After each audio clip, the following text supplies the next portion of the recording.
Hello everyone. Let's take a look at the normal distribution again. I've already gone into the normal distribution on paper, so to speak, and it has scrolled with a whole bunch of other things at the end of some videos. Basically, you know, at the end of a number of videos, a look at some probability theory, Wallace's formula for pi, Stirling's formula, and the normal distribution. Those four articles have been merged together and have scrolled at the end of a number of videos, a number of films. Those same exact articles will scroll at the end of this film. I'll try to go relatively quickly. We've already gone into this in relatively great detail. At least time-wise, we spent a lot of time on it, about 4.5 hours, looking at the normal distribution. So I'll just try to hit some of the highlights again. I suggest you still keep the long version of it on record. You know how to reverse, you know how to go forward, sort of for your own benefit, kind of edit how you're going to want to watch what is going on there. You don't have to watch the whole 4.5 hours. Let me give you some of the highlights of it right here, and we'll kind of try to take it from there, I guess you could say. I mean, it's not going to be anywhere near the detail that I had earlier, but I think we could say a few things and maybe just kind of like summarize a bit of what we've already said there. Again, the most, we can say the most, not foundational is not really the right word, the most, trying to think of the right word, guys. I guess the most exhaustive explanation that I gave is actually in the writing itself. It's probably the most effective way to look at it. Like I said, this among three other documents has scrolled at the end of a number of videos. So in here, you're going to probably find the most comprehensive explanation of what's going on. Probably a close second would be, or at least almost a tie, would be what I did with the video that took longer. That was quite a long video, about 4.5 hours worth. Everything's there as well. I've also gone into some things in that film that I hadn't done in the article, The Normal Distribution. But you know, you can argue either way. Was it worth it or not? I showed some stuff regarding Taylor's formula, how you're getting some of the approximations that they arrived at. So that's your judgment. Again, I think I've spoken to people who know education quite well and know how to learn, have been around the educational environment. They'll tell you oftentimes an article, a handwritten article that you're looking at is probably the most effective way to go. Those four articles, including the last of the four articles, the normal distribution, is probably, just reading is probably the most effective way to go. But you can also, like I said, if you follow what I'm doing, jump ahead with the video. You don't have to sit there and watch all 4.5 hours of it, guys, but it's hard to judge what to cover, what not to cover, and what kind of detail into which you're going to go to do this stuff. I'm not going to do quite the same detail here, but I'm trying to hit at least the highlights of what I've already done, and we'll see how that proceeds, how that works for us, guys. We looked at those four articles that scroll at the end of a number of films. The four articles are going to scroll. A look at some probability theory, Wallace's formula for pi, Stirling's formula, and the normal distribution. I wrote it over here as well. The normal distribution, just normal distribution. What is going on? How are you going to work this thing? Well, we looked at the binomial distribution. We looked at the multinomial distribution as well. The multinomial distribution is the most general of the distributions, that you can kind of talk about if you're going to talk about the binomial distribution. The binomial distribution, in other words, is a special case of the multinomial distribution. And I've talked about that. I've shown you the mathematics there. It's in the articles, handwritten. It's probably a pretty effective way to look at it, and also in the videos as well. So the binomial distribution is a special case of the multinomial distribution. Dealing with the binomial distribution, yes or no answer, right? P is the probability of a success in an independent trial. Q is the probability of a failure in the same independent trial. The probability of success plus the probability of failure is equal to 1. It's going to be one or the other, success or failure. So P probability of success plus Q probability of failure, they add up to 1. It's certain that one of the two is going to happen. We did a lot of derivation. We looked at some stuff. In the article that I showed you, they were using capital N, where I use small n to kind of follow what Dr. Sokolnikov and Dr. Courant and other people have done. It's not a real big deal. N is the number of trials. As the number of trials goes to infinity, the binomial distribution starts looking a lot, if you graph it, looks really, really smooth. If it's not smooth enough for you, just do more. As n goes to a very, very big number, if that's not big enough, go to an even bigger number. The binomial distribution looks a lot like the normal distribution. That's kind of what we're working with to actually derive some of the things related to the binomial distribution, related to the normal distribution. So what are we talking about? Well, look at some probability theory, as we have said, you guys. Look at some probability theory. Mu is the probability of what is the mean value on average. How many successes are you going to have in n trials? Are you going to have 0 successes, 1 success, 2 success, 3 successes? So the successes and failures are complementary. If there's 10 trials and there's 7 successes, that means there's 3 failures. And we played some games with binomial distribution to kind of look at how the probabilities all play out. Well, as we said, I'll look at some probability theory. The average number of successes, mu, in n number of trials, what's going to happen? Well, if there's n number of trials, they could all be successful. N is the number of successes, small n, or there could be 0 successes or anything in between. The number of successes on average, mu, is equal to n times p. Total number of trials times the probability for 1 success. The variance, as the variance is defined, as we've seen that defined elsewhere, like I said in the earlier literature, you can go back and look at that. The variance, called sigma squared, is called NPQ. The standard deviation is the square root of the variance. The square root of NPQ is the square root of NPQ. Wallace's formula for pi, they got pi over 2 equals the limit. Pi over 2, well, you want to find pi? Multiply all this by 2 and you'll find pi, or at least a good approximation. The more you go on, the better the approximation is. Pi over 2 is the limit as m goes to infinity of 2 squared over, there's a lot of ways to say this, I guess you could say, guys.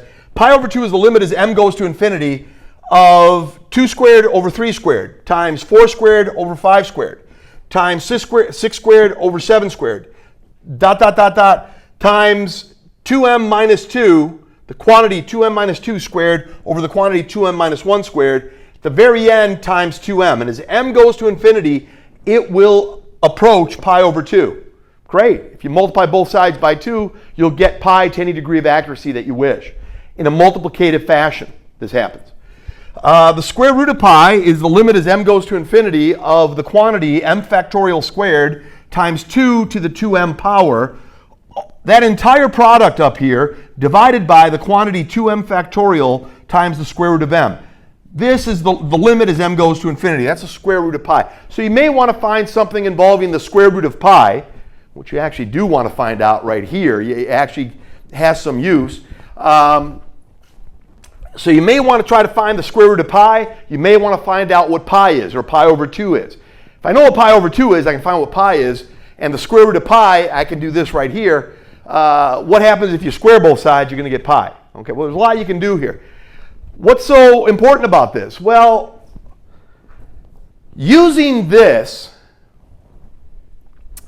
and certainly using this, Wallace's formula, we can play games with the mathematics, integrating the natural logarithm of x and comparing that to other quantities, integrating the natural logarithm of x, and again, playing numerous mathematical games that you see done in the literature that I have for you, you get n factorial is approximately equal to the square root of the product 2 pi n times n to the n times e to the negative n. What's so important about that? Well, factorials are notoriously, difficult to deal with sometimes. They're not easy to calculate. They may create some awkwardness. They do appear in many places, and when we looked at Wallace's formula, we were able to use, factorials came into play here when you talked about the square root of pi. So there's a connection here. Maybe I'm going to see the factorials behaving in a certain way that resembles something in terms of pi. Turns out that actually happens. So you need Wallace's formula to get a conclusion such as this. So the square root of pi is in here. The square root of pi showed up in terms of factorials, in terms of this kind of quantity, some way, somehow. And we can look at the old stuff that we've done, either on film or in the hard copy. Like I said, a lot of times the hard copy is a little bit faster to work with. Well, what's good about this, you've taken the factorial function, which can be its own challenge in its own way, and you've essentially gotten rid of, you've essentially been able to express the factorial function for large values of n. The factorial function can be written in terms of, n factorial is approximately equal to the square root of the product, 2 pi n times n to the n times e to the negative n. The factorial function is, the factorial entity is out of there, and you're expressing it in a manner that maybe is a little bit easier to look at within certain contexts.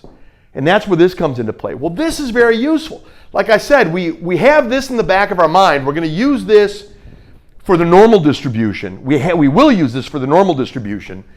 And we did use Wallace's formula to be able to derive Stirling's formula. We did a lot of other things to be able to derive Stirling's formula. We were doing the integral of ln x and comparing it to other quantities. And we just got some ideas of maybe how to look at some of this stuff. So we needed Wallace's formula for Stirling's formula, but we needed other things as well for Stirling's formula.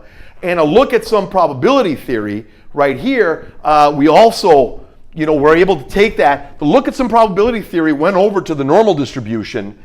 Wallace's formula helped us get to Stirling's formula, and all of that went into the normal distribution to help us derive a few things. So let's see how we want to take this, you guys, how we want to do it. And I'm trying to go relatively quickly, at least give you some of the highlights of it, and then you can delve into it in more detail, maybe in the longer video, if you really want to do that, or jump ahead with the longer video for things you already know pretty well. But it's a little more comprehensive in the longer video than what this is going to be. And certainly the documentation should be, for the most part, though far from perfect, should be pretty straightforward and probably not take as much time as a film would take, to be honest with you. Oftentimes documentation is a lot more efficient in that regard, you guys. So it's just the way it is. I guess you can read faster than the person can talk, okay? So anyway, so there's things you look at in that regard, you guys. So we have, as we said, we looked at Wallace's formula and we used different things here. The normal distribution, basically you're going to get it to the point where if you're going between t sub 1 and t sub 2, x minus np over the square root of the product npq. Well, wait a minute. We're going to get into this in more detail, but what's going on here? If I want to somehow find the probability of something occurring between the values, and forget what we, the number of successes that could be between, let's say, there's a lot of ways you can do that. They've altered this in a sense. We're going to have an R here early on, and then we're going to get rid of it. The R is going to tell you the number of successes. A small lowercase r. Number of successes in n trials, small n trials. And again, the symbolism is expressed a little differently when I actually have the document that I have for you guys. A look at some probability there, but you can simply change that. There's a capital N in there, and there's some other stuff going on that we'll have to look at. I think they actually use a small n for the number of successes and capital N for the total number of trials. What we're going to be using is a small n for the total number of trials and r for the number of successes.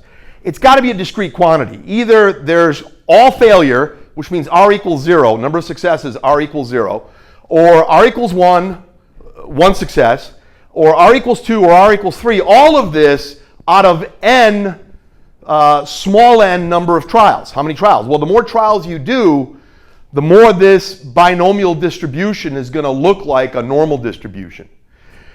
And what happens is we're going to go down the road where you can actually say there's an x here, and that x does not have to be 0, 1, 2, 3, etc.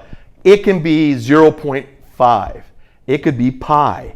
It could be e. It could be 9.6. It could be 9.6985. It could be, it doesn't have to be the r being r equals 0, 1, 2, 3, 4, 5.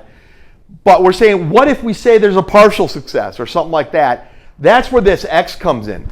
It'll take the place of the lowercase r that you're going to put in here. And they're going to say, okay, r is the number of successes. N times p is the average number of successes. That's the mu that we were talking about. It didn't get emphasized greatly in some of the literature that I looked at, but I mean, I guess it would depend where you look. I'm sure there's other places where the same literature will emphasize it. Let's us just kind of talk about it. This right here is mu, and how does this guy behave in regard to mu? Well, is it above average number of successes or below average number of successes? Below average, below NP means this is small, this is big, this minus that is a negative number. So it could be anywhere from negative infinity to positive infinity if the numbers are really big. Divide by the square root of the product, NPQ. Well, wait a minute. NPQ was sigma squared. That's the variance. The square root of the variance, square root of sigma squared is sigma. That's the standard deviation. So you're basically normalizing the variable in a sense, and the t. So the t basically looks like that. The t right here is going to look like an r minus np, but in this case, rather than an r, we're going to make it continuous. It's going to be x minus the quantity x minus np over the square root of the product npq. Well, if you square it, it's npq on the bottom. If you square this, x minus np, that's mu. So x minus mu, and so there's some interesting stuff right here. And we're saying dt, somehow we can make the variables look in terms of t. When you integrate this function from negative infinity to positive infinity, what does that mean? That means that's all possibilities, ladies and gentlemen. That's all possibilities. If you go from negative infinity, if you go from negative infinity to positive infinity, it's guaranteed. You do this integral and multiply by 1 over the square root of the product 2 pi. This integral right here from negative infinity to positive infinity, that integral times 1 over the square root of the product 2 pi, that's equal to 1. It's certain that something's going to be within the two. And we're going to get into that. And like I said, we did that with the earlier work that we had done. Okay? So that's kind of where that's essentially where it is, you guys. Let me try to relatively quickly summarize this, guys. It might be a little faster than I want to make it. So let's see what we can say.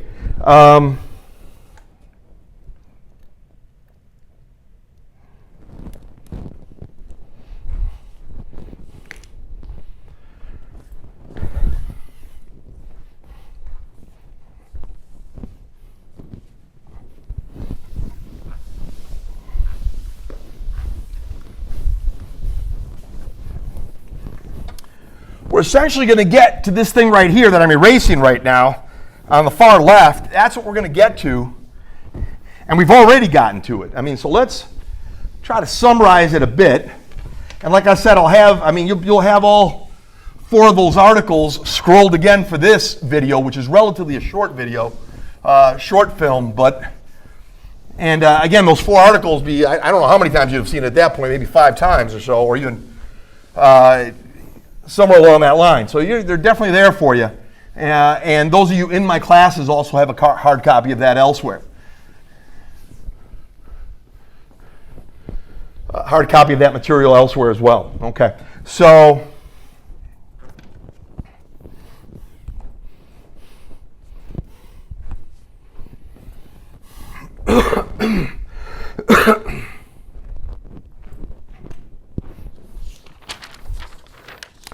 again, from a lot of the brilliant work from where we've gotten a lot of this stuff, from Doctors Sokolnikov and Redheffer and Courant and John and other places we've gotten this, guys. We've looked at a lot of the stuff for the expressions that can arise here, and you've seen it before, guys, so it's going to go substantially faster. At least that's kind of the goal, guys, and you can always look at the other copy as well. I'm going to leave that on there. B for binomial, we'll call it the probability of R successes.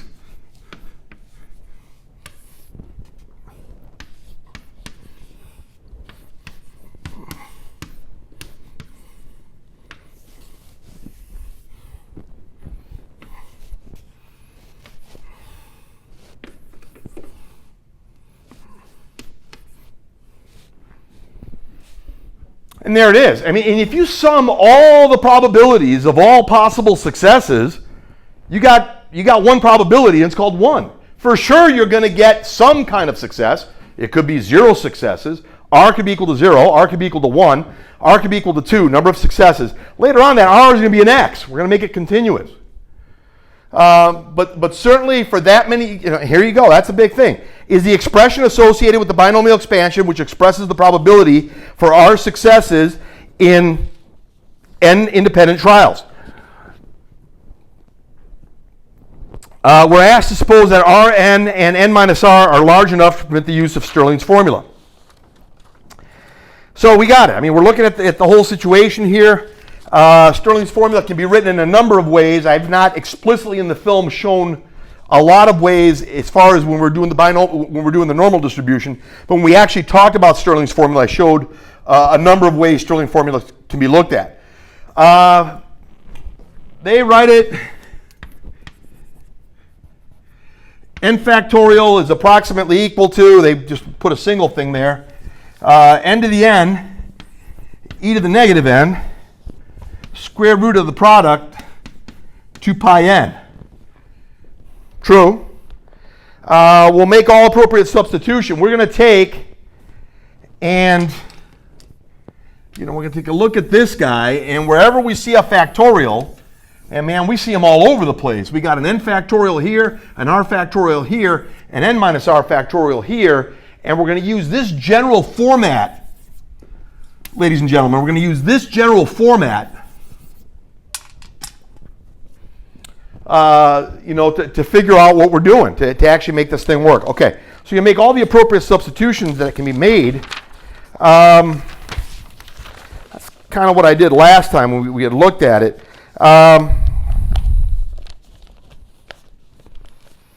There's a lot you can say here. Let's do a little bit here. We can say it's, if the numbers are big enough, if R, n, and n minus r are really big, the assumption made is there's a legitimate way to kind of go here. Well, I'll tell you what. I mean, this not getting messed with too much is not really. I don't know. You could even here you could probably argue a few things, I guess, in terms of Stirling's formula. But we may end up chasing our tail more than anything, you guys. We may end up going around in circles. I mean, like a dog chasing its tail. So we're not gonna go there. I mean, we got this. Let's leave p to the r, q to the n minus r.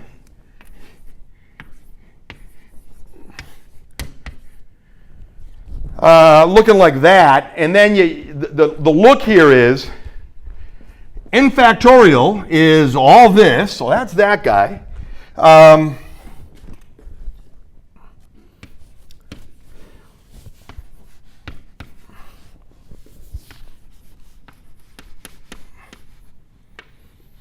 Pretty important stuff.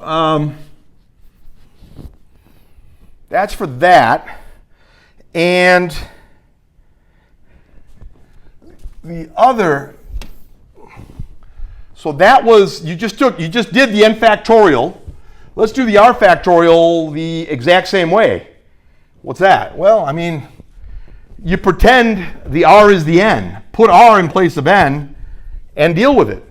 That's all it is. So what you're looking at is r to the r, right? Because, like I said, the n factorial is n to the n, so the r factorial, n factorial is n to the n times e to the negative n times the square root of this product. R factorial, plug in r wherever you see n, and then deal with it.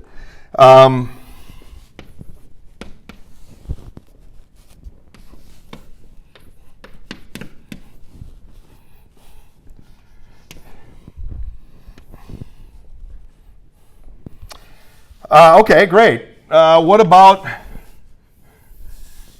it'd be nice if I could write, you guys, but let me see. What about the other one? Well, the new n is the quantity n minus r. The new n is n minus r. The quantity n minus r factorial, you put it right here, and that's going to be the quantity n minus r taken to the n minus r, e to the negative the quantity n minus r, square root of the product 2 pi n minus r.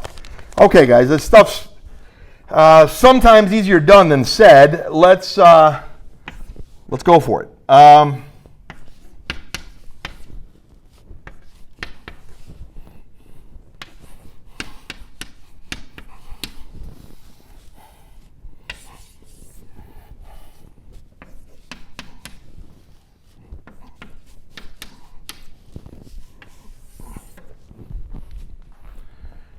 And there it is.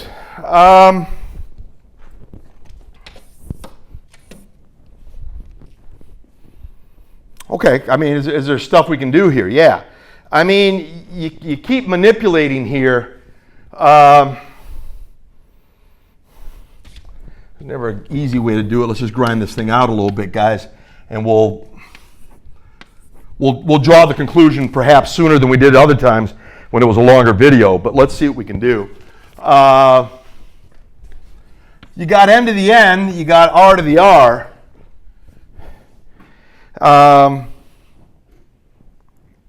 True. I tell you what, I think what kind of stands out is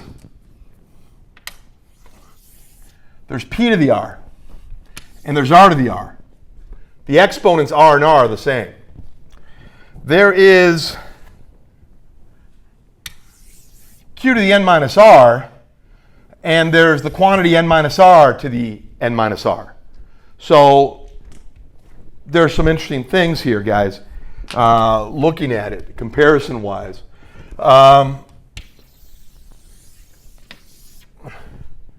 We got this, we got that.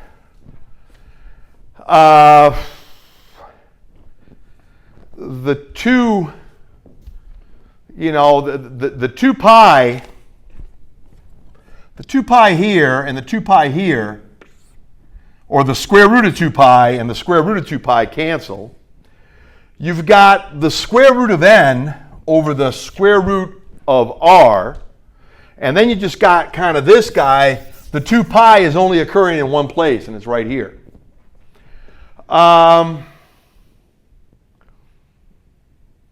Yeah, I mean, it's looking pretty good that way. Let's actually, there's a number of ways to, I guess you could say, to proceed with the argument here, I guess, if you want to do that. I tell you what, this is,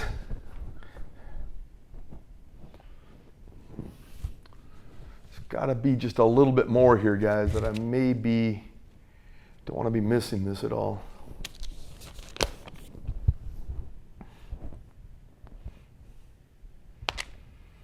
Right. So what you can say here is, at the end of the day, you're going to go, as we said, this is p to the r. You're going to go p to the r over r to the r. Here's r to the r, here's p to the r. Okay, got it.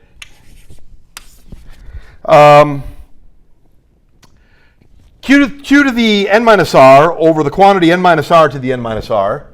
That's this.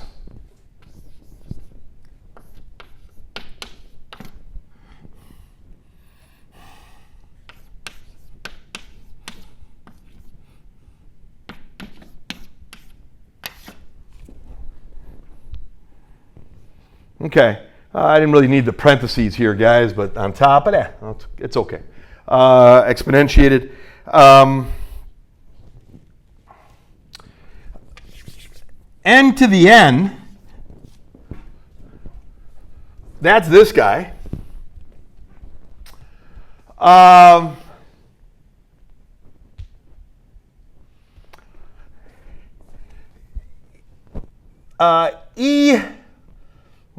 We'll talk. I mean, we'll definitely talk. We got this guy right here. There's going to play a role. It's going to play a role right here. And there's something going on right here. Let's see what we can say. There's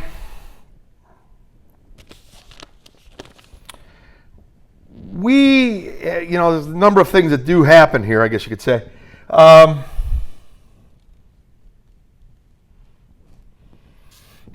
This n to the n over 2 pi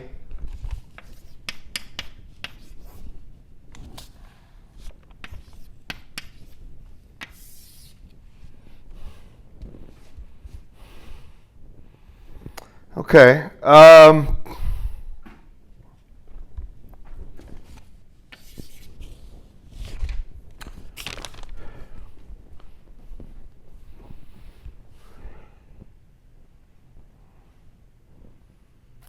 Some things you allow and some things you don't allow, but we'll cross every bridge as we need to cross it, I guess you could say.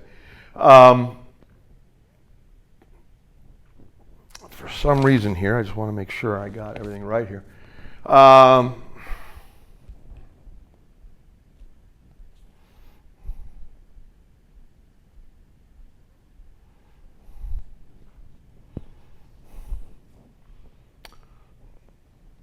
Okay.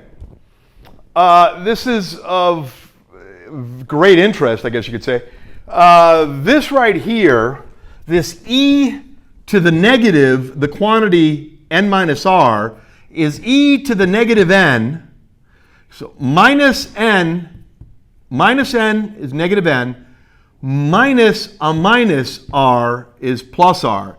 This is e to the negative n times e to the positive r. Well, e to the positive r times e to the negative r is 1. Then you just got e to the negative n, and here you got e to the negative n. At the end of the day, guys, e to the negative n and all of this, because on the bottom, these two bottom guys, those two bottom guys, everyone, is going to be e to the negative n.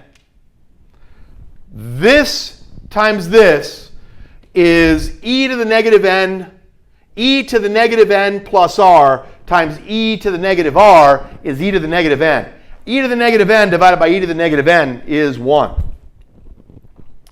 The 2 pi's go, the square root of it, so you got at the end of the day,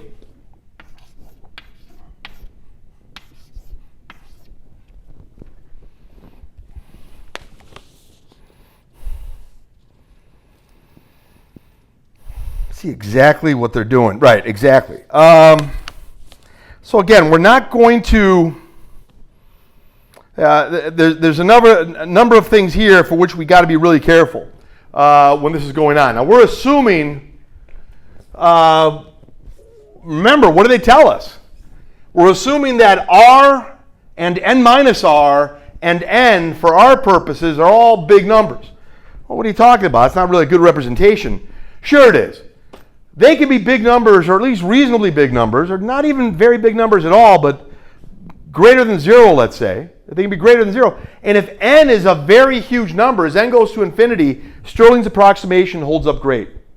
And that's, so again, they made it clear to us that we're going to assume that n and r and the quantity n minus r are big enough that we can use Stirling's approximation. Yeah, they are. Is that a problem? Not really, because when n is really, really huge, there's a good approximation as to what's going on with the normal distribution. If the overwhelming majority of the numbers are going to be working out for us, we can get a good visualization of what's going on. Okay, so we talked about it. We got to here. So let me see what we're going to say here, guys. We looked at it. I just want to make sure I don't make any careless mistakes on this one, guys. You get to here.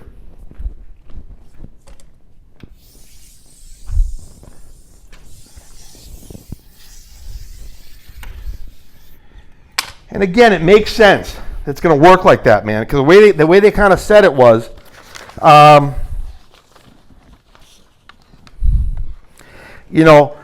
asked to suppose that we are asked to suppose that R, N, and N minus R are large enough to permit the use of Stirling's formula. They're large, so R, N, and N minus R. N minus R is also big. How big? Man, it could be really, really small compared to the total number of trials, but at least it's something bigger than 0, and I can play numerous games and utilize Stirling's formula. And that's what we've done. Okay. So we're here, guys. We got it to there. And then, like I said, we manipulate at this point and see what we can do here. You can take, the square root of n and put it right over here. So it becomes something rather interesting in that regard, and take it that way. So let me see. For some reason, and I told you I wanted to be careful. Wasn't lying to you. All right, here we go. There it is. It's this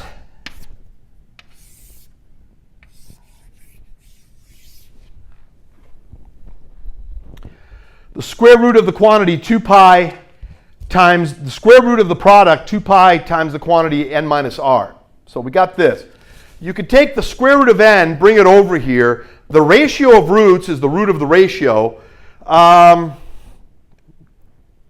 You can bring the product of 2 square roots is the square root of the product. The ratio of 2 square roots is the square root of the ratio. And continuing to play the game like that, you're coming out to a situation where you can kind of write it like this.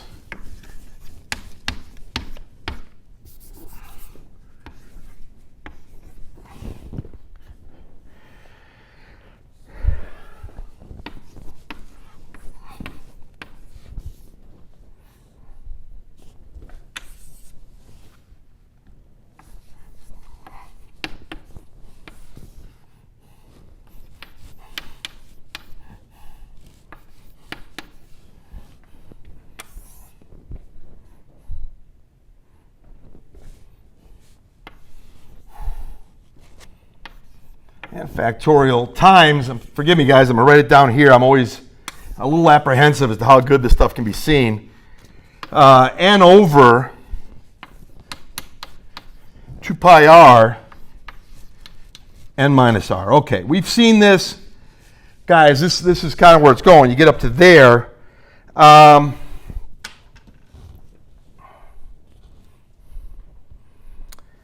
Is there a way to kind of mess with this? Yeah, I mean there is. So you could take the n to the n and take r. Take this array of multiplication, n to the nth power, and you can take n to the r times n to the n minus r and get n to the n. So n to the r times n to the n minus r is n to the n. I could split this thing up into an n to the r. I'm going to put it right here. I'm going to split this guy up into an n to the r and to a n to the n minus r.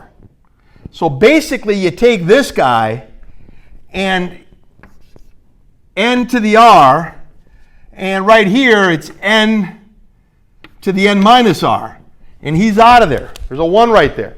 You took the n to the n and made n to the n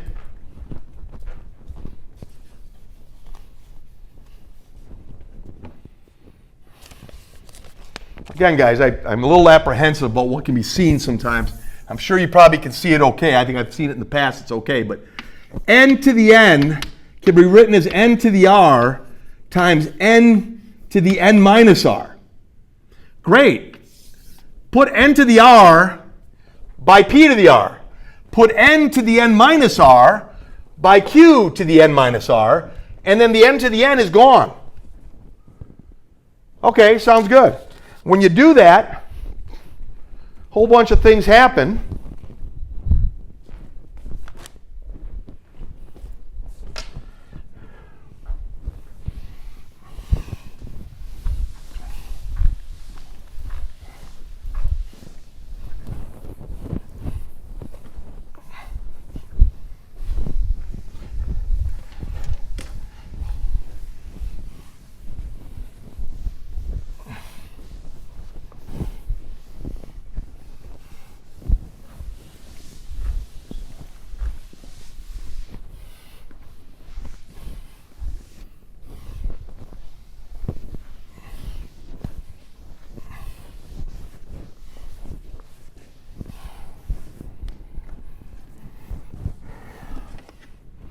All right, so a number of things happened. You played the game, you did the math, and a number of things happened. So let's, can argue it a whole bunch of ways. Let's see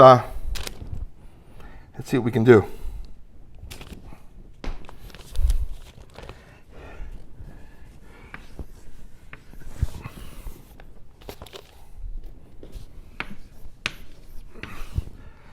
I took the n to the r, p to the r, over r to the r. Remember, it was p to the r over r to the r, and we ended up putting n to the r there.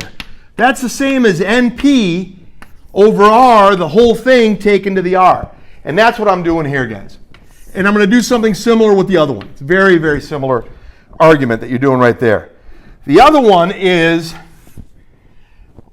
it was n to the n minus r that we played the game with. This is to the q to the n minus r. And on the bottom, we had r to the n minus r. Or n minus r, forgive me. We had the quantity n minus r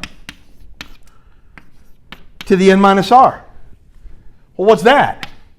That's n, that's q, that's n minus r,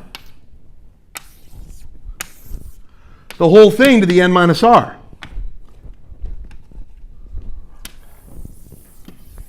So using that conclusion,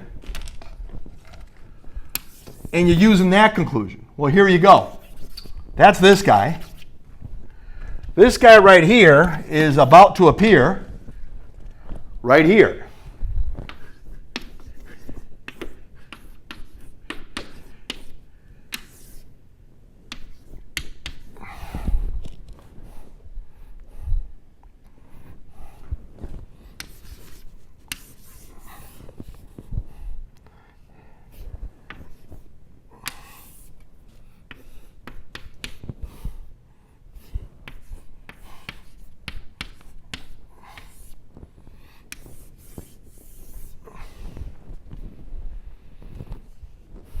Yeah, that's essentially the argument, you guys.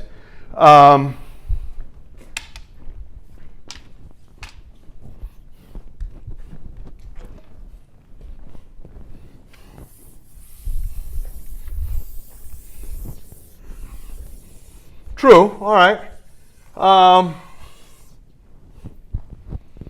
Then they say, take this guy right here, look at him, get its reciprocal, and multiply by the reciprocal of this, on each side of the equation, or on each side of the approximate equation. If n is really, really large, it comes really, really close to an equation. If that's not enough, we'll make n even larger, you guys. But let's multiply by the reciprocal of this quantity right here, on each side of that approximate equation. And what we end up getting, if the numbers are big enough, the above is, then it's going to be at least an approximate equality, so let us proceed. Well, allow me, please. Here it is, BR is this. I multiplied by the reciprocal on each side, which is 2 pi r.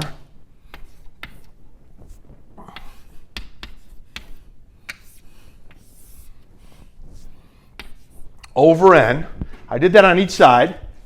And then we said that's equal to, or really close to equal to this. I'll tell you what. They want to play another game here, I guess you could say. If you take this ratio and get its reciprocal and then exponentiate it to the -1, it's equal to what it originally was. Yeah, but r times -1, you know, when you basically if you take what's within this quantity and get its reciprocal, then if you take it to the opposite of -r, it's the same as what you originally had. If you flip this upside down and take it to the opposite of what this is, you'll get essentially what you had initially. The reciprocal of this, taken to the -1 power, is this. Well, to the -1 power times r, because you're multiplying, whenever you're exponentiating quantities, you're multiplying exponents. So flip this upside down again. Flip it upside down, that's the same as this to the -1. Well, if you flip this guy upside down, it's the same as this guy to the -1. If you take, you know, that quantity and take it to the -1 power, I mean, there's got to be an easier way to kind of, I almost don't want to say this, but let me say it. If you got NP over R, the whole thing to the R, then NP over R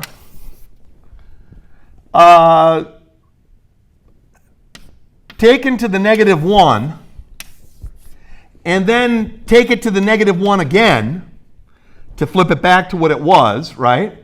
You don't change what it is. And then you take that to the R power. If you exponentiate an exponentiated quantity, you multiply exponents, you end up getting NP over R to the -1. -1 times R is -R. Flip this, you get R over NP to the -R. The same exact argument is going to proceed here. If you flip it upside down, you get the opposite of this quantity, the quantity n minus r. The opposite of the quantity n minus r is negative of the quantity n minus r. Same exact argument as what I did right here. All right. Make a long story short, they kind of make that move there. They make the move there. It's going to make sense why they made that move.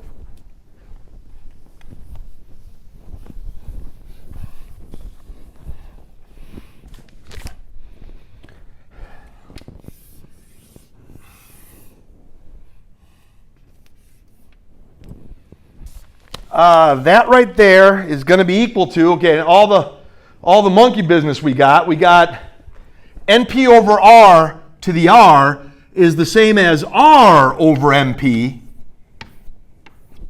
MP over there, way over there, NP over R to the R is the same as R over NP to the -R. The quantity NQ over the quantity n minus r, that entire ratio, taken to the n minus r, is the same as n minus r on top, NQ on the bottom. Okay, let's just see here really quickly, guys. Right.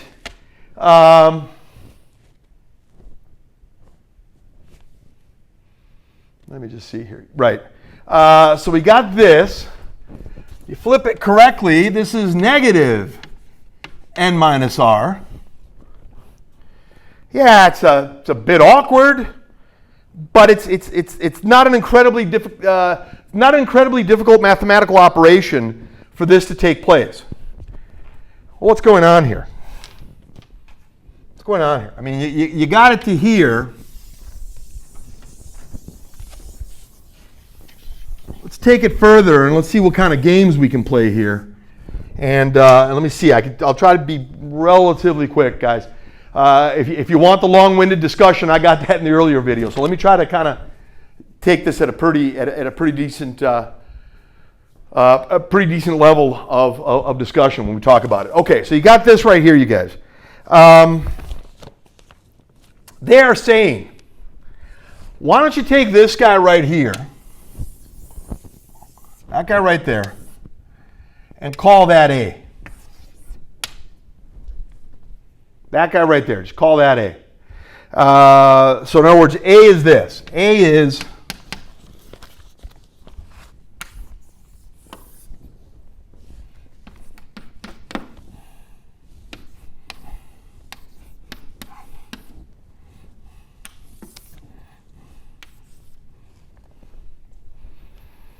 right, and they said take delta, lowercase delta, and call that R minus NP.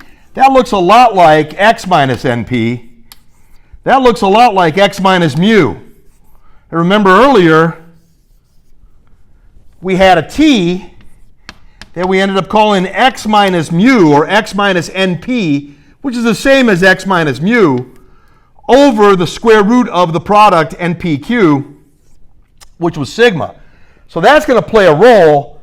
This guy is going to evolve into either one of these at some point, and then we're going to further take that. This delta, the delta divided by sigma is going to be a T. T is going to be equal to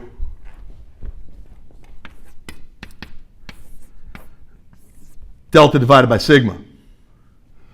So, and then stuff we can talk about. So that's going to be, that's in there. We've talked about this in other contexts, but so yeah, they're saying, let's kind of make a long story short here, guys.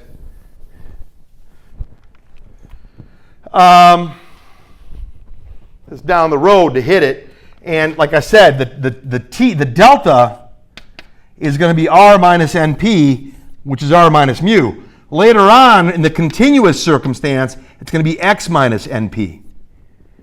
So watch out. Watch out for that. We got a whole bunch of stuff here, guys. We got delta's equal to this. For our purposes right now, we're going to stay right here. And from there, we can do a lot of stuff. We can say that, wait a minute, add NP, add an NP on each side and subtract delta.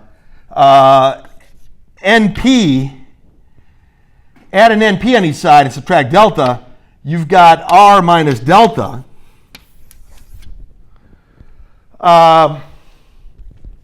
There's a lot we know. There's a lot that goes on, you guys. So let me try to make it a little bit of sense to us.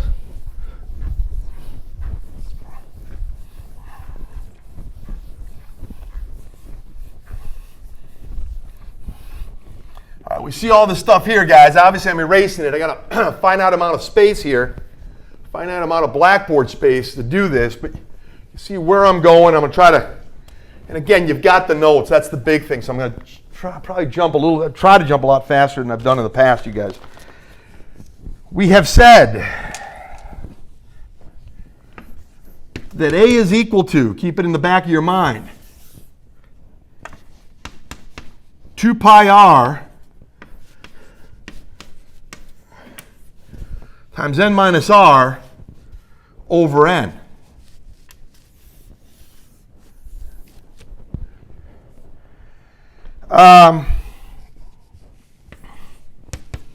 Delta equals r minus np.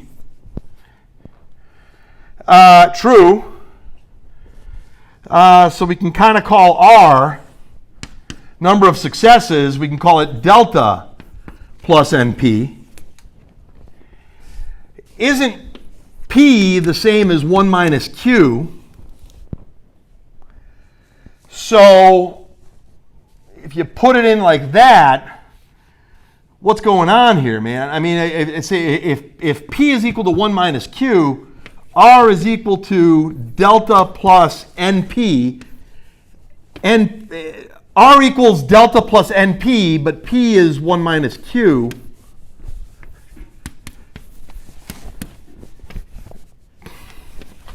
Well, I see an NQ here. I see an NP. There's an NP. And there's all this. I mean, so we've seen this.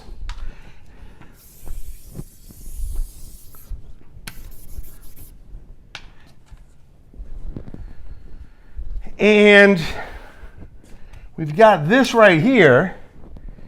What does that mean? Well, what do you say? What do you say? You take subtract r on each side. You got n minus r, and then you add an nq on each side, and a negative d on each side. A negative delta on each side. And you end up getting NQ minus delta. So this right here is equal to this. Minus delta is plus a negative delta. How's that? R is NP plus delta.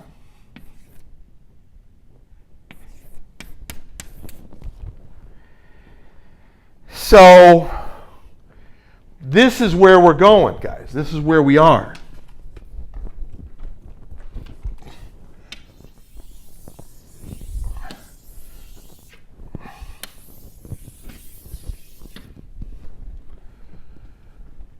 There we go. Great. I mean, this is pretty important stuff. You got this for the R, and we've, later on we can make that into an X. And we got this, and we got that.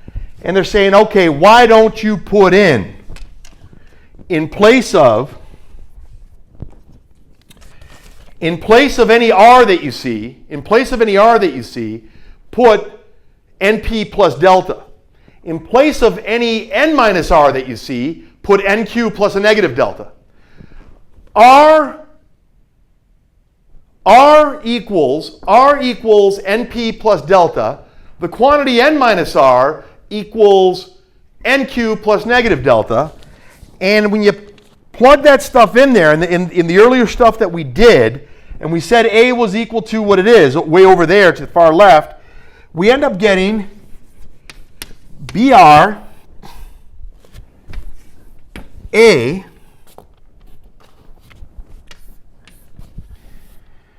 equals, as we said a lot of stuff, but let's say it still relatively slowly, I guess you could say. Here's the negative R.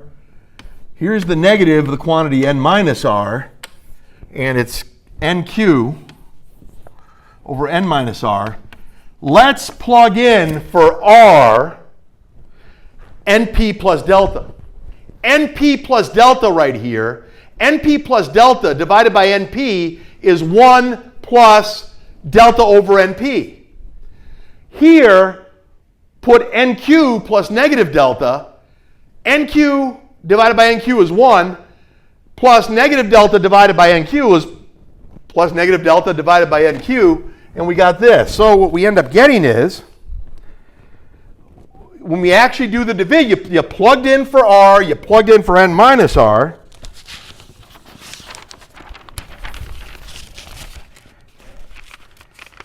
And this thing becomes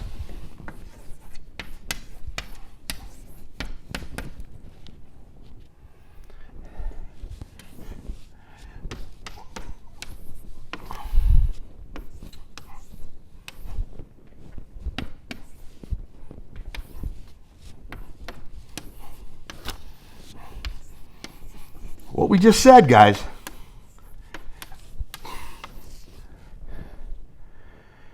Absolutely. Yes. At that point, do something here. What do you mean? Well, here's R. Here's R, here's R. Here's the quantity N minus R, here's the quantity N minus R. Wait a minute. Isn't R NP plus delta? Isn't N minus R NQ plus negative delta? NP plus delta, NQ plus negative delta to the negative though.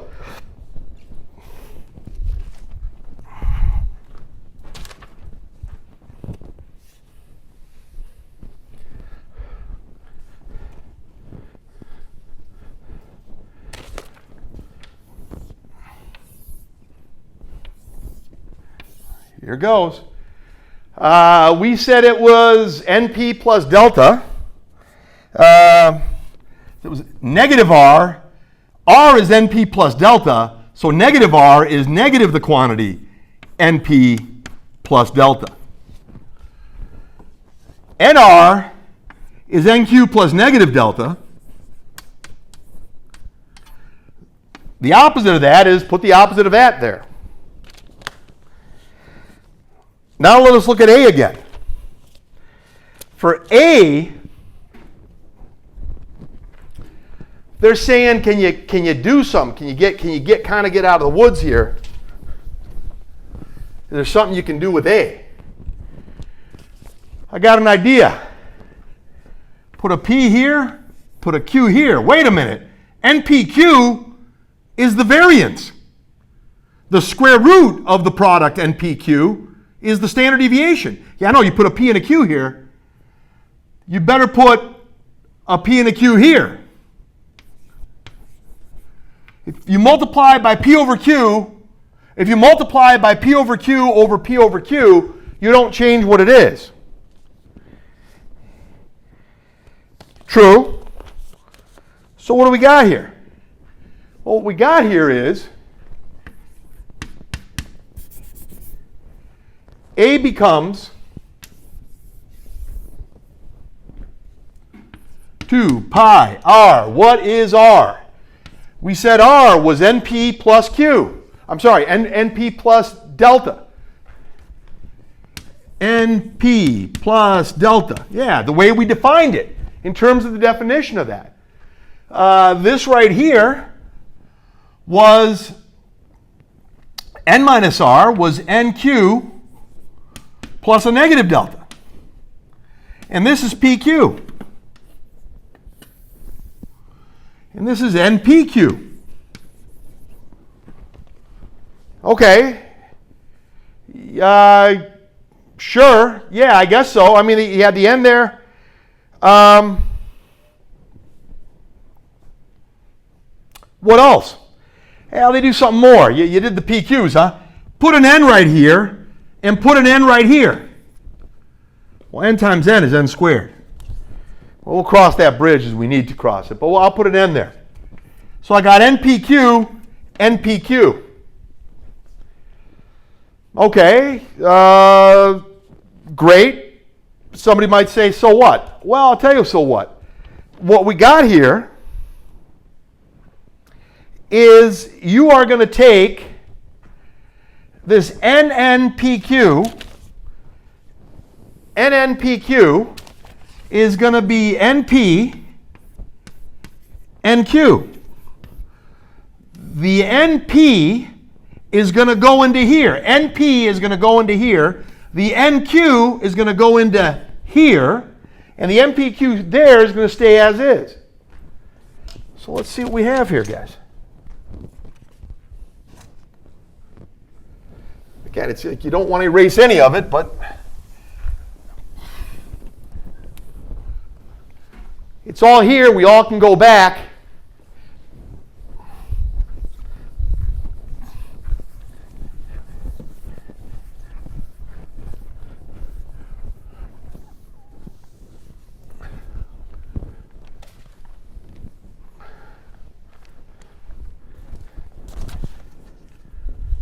All right, you're looking at it. It's going. You're basically taking that. You're playing the game. We're going to figure this thing out.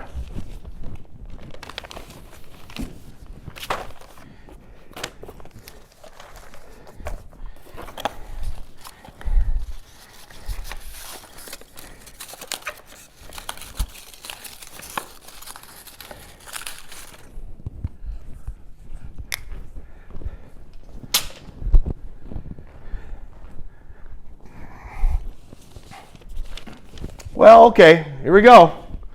goes into here once, and this is delta over, this is 1 plus delta over, this goes into here once, goes into here NP times, I guess, so it's delta over NP, it goes in here, and it's delta over NP. 1 plus delta over NP, that quantity, times 1 plus a negative delta over NQ, that quantity, times NPQ, and the 2 pi's out there. What do we got going on here, guys? We end up getting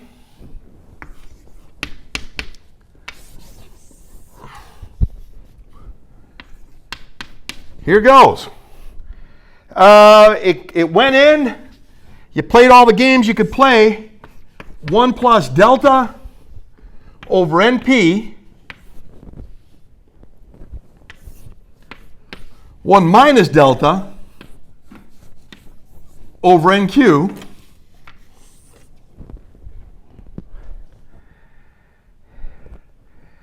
Correct. 2 pi, 2 pi. You got the NPQ. This is important because it's a quantity that's got very substantial value. It's not just something that's a random quantity. It has application vis-a-vis what we know about the binomial distribution. So we got this. At the end of the day,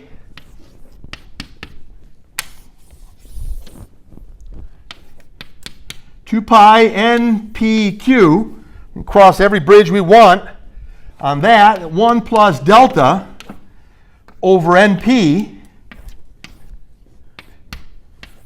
1 minus delta over NQ, true.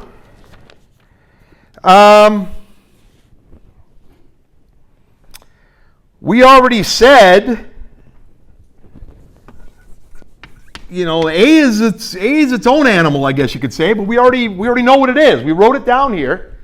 This is something in the back of our mind. It's going to have application. When we need to apply something. So what we got here is BA is equal, and we've already said this. I know I erased it earlier, and here I am again.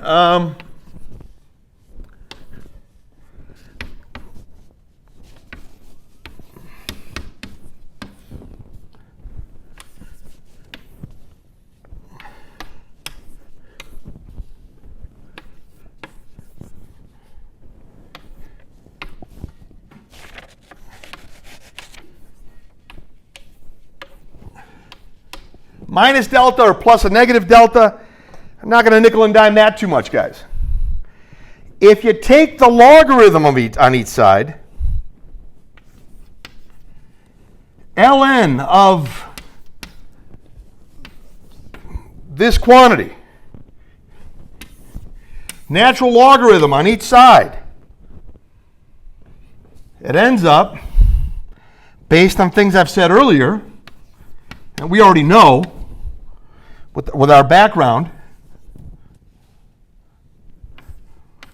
1 plus delta over NP plus negative NQ plus a negative delta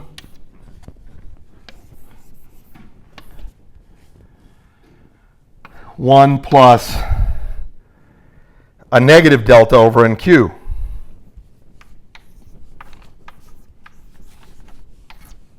Wow, okay. Why are you getting the logarithm there?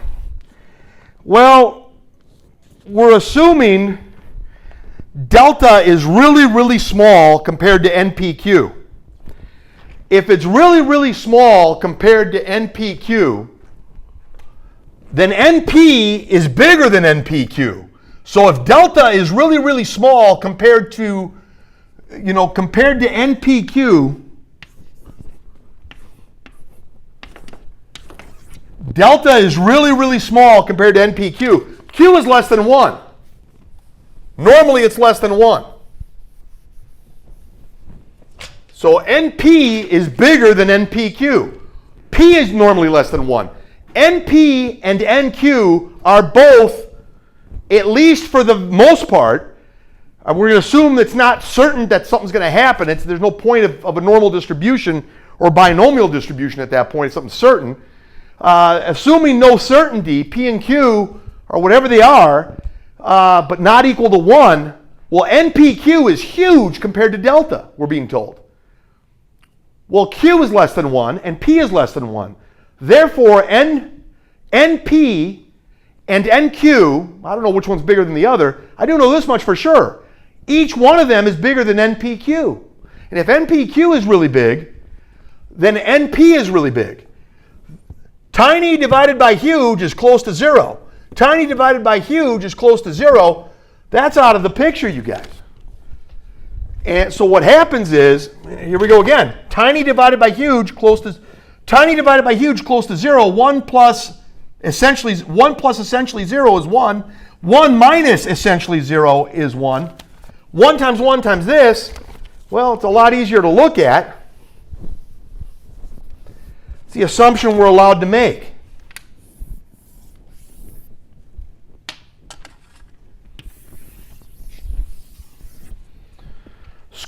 Pi occurs everywhere. Luckily, we got Stirling's formula. Luckily, we got Wallace's formula. We got a lot of things that involve pi. But pi occurs a lot. Happened here. Square root of it, yeah, we had it with Stirling's formula making it occur. And we were able to derive Stirling's formula. With Stirling's formula, allowing the approximation with Stirling's formula had the 2 pi in here somewhere. True. And we found that there was a 2 pi in Stirling's formula from Wallace's formula. Anyway, guys, we got to here. It's pretty important stuff. It's a good approximation for us.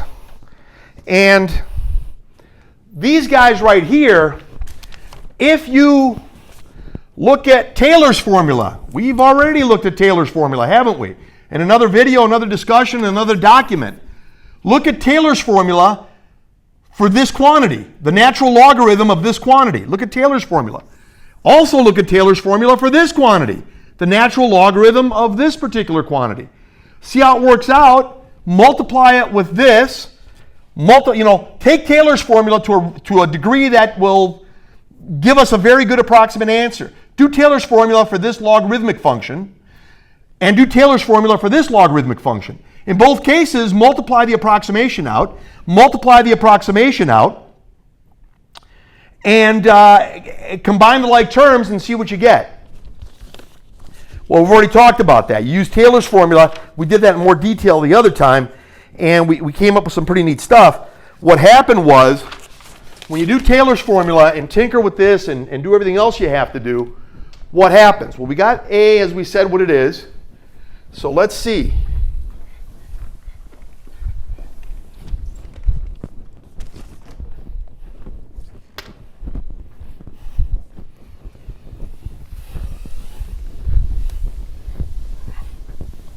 Again, applying Taylor's formula, you get an approximation, and I'm going to then jump right to it. And again, in the documentation, guys, I've gone into that. I've gone into it in, relatively decent detail. So it should show what it is. On the film as well, I showed how we're looking at Taylor's formula to get the approximation that we're getting.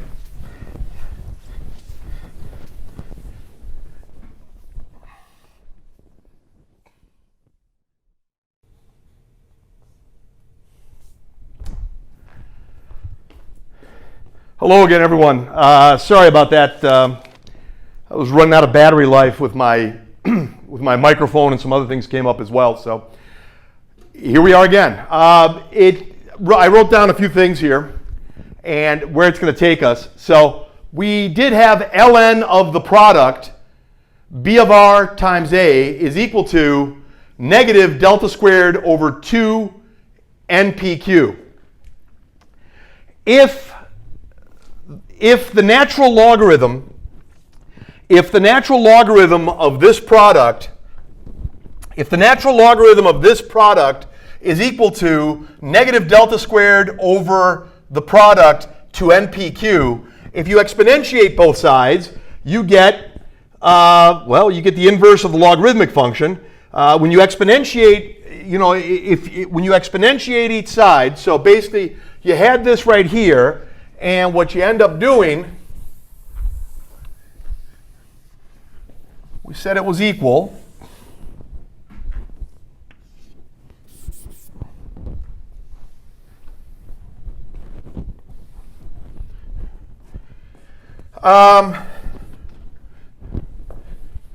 If two things are equal,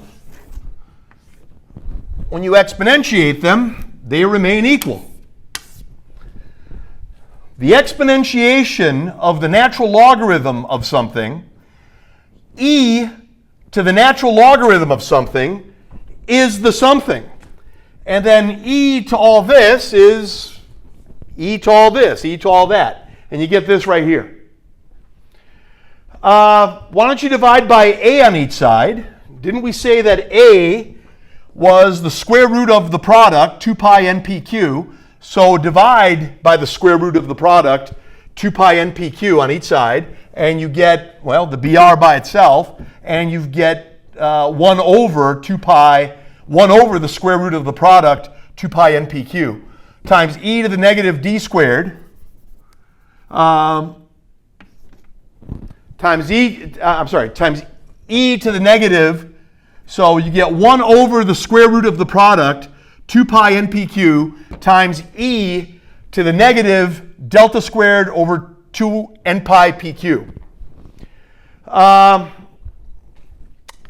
The product, you can make, you know, the square root of this product is the same as the square root of 2 pi. The square root of this product is the same as the square root of 2 pi times the square root of npq. Well, the square root of npq is sigma. And here's the square root of 2 pi.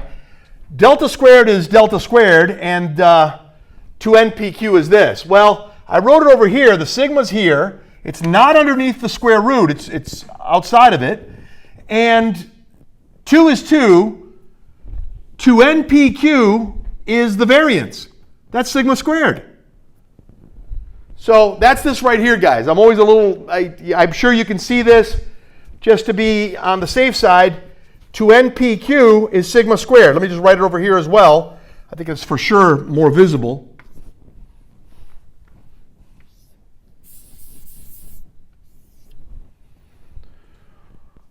Yeah. Well, what does that mean? Well, kind of interesting what that means. Delta is delta, sigma sigma.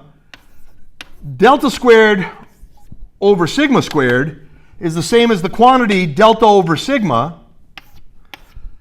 Delta squared over sigma squared is the same as the quantity delta over sigma squared. True. Tell you what. Why don't you call T delta over sigma? If you call T delta over sigma, so some pretty interesting things happen. I mean, if T is delta over sigma, this right here, this negative delta squared over 2 sigma squared is the same as, you know, I guess a lot of ways you can write it. 1 over 2, and we got delta squared over sigma squared. Isn't that the same as delta over sigma squared? Well, didn't we say that delta over sigma is equal to T? So negative 1/2 T squared, negative 1/2 T squared is this. True if we're going to define T to be delta over sigma. Well, we can. What happens is,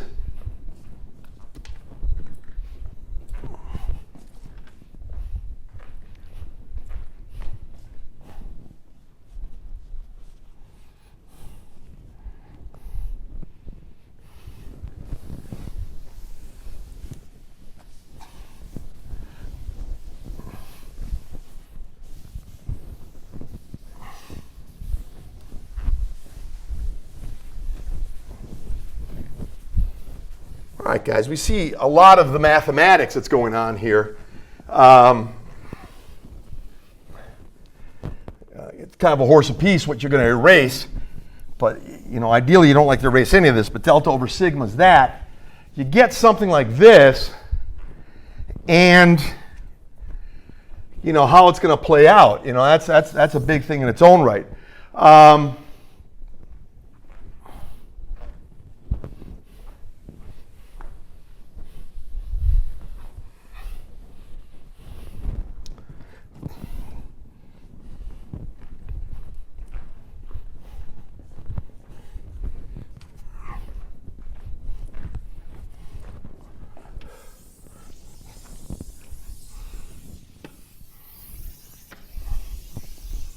Okay.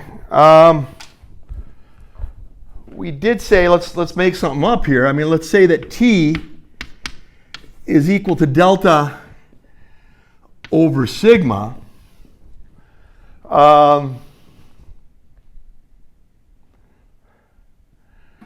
You can kind of say, if you're kind of looking at this, there's a number of things that can happen here. We'll kind of cross it.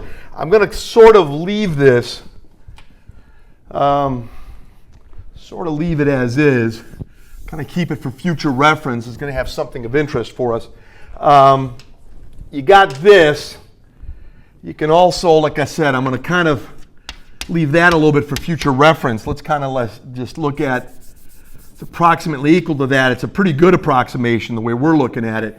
And notice this is the probability of our successes if n is a really big number.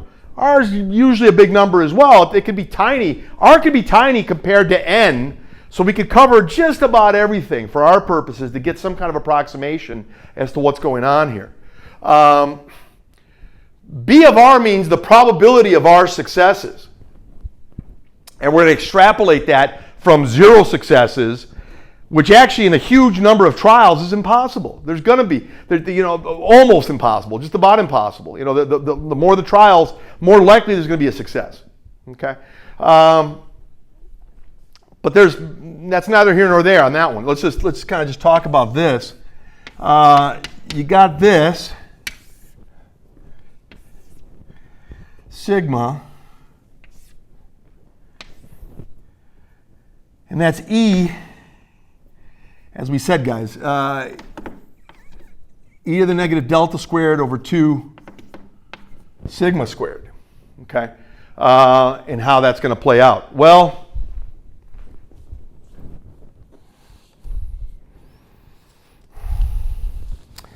the probability, they're saying here, now remember what we said. We kind of tinkered with this a little bit. We said that delta was equal to R minus NP a while ago, and we drew some conclusions and stuff. We're going to take this further and make that an X and whatever, but for our purposes, this is the probability of our successes is roughly equal to this. If I'm going to add all the different possibilities for success, I may want to know what's the probability of success of there being 100 successes or 101 successes or 102 successes or 103 successes, ... all the way to 200 successes.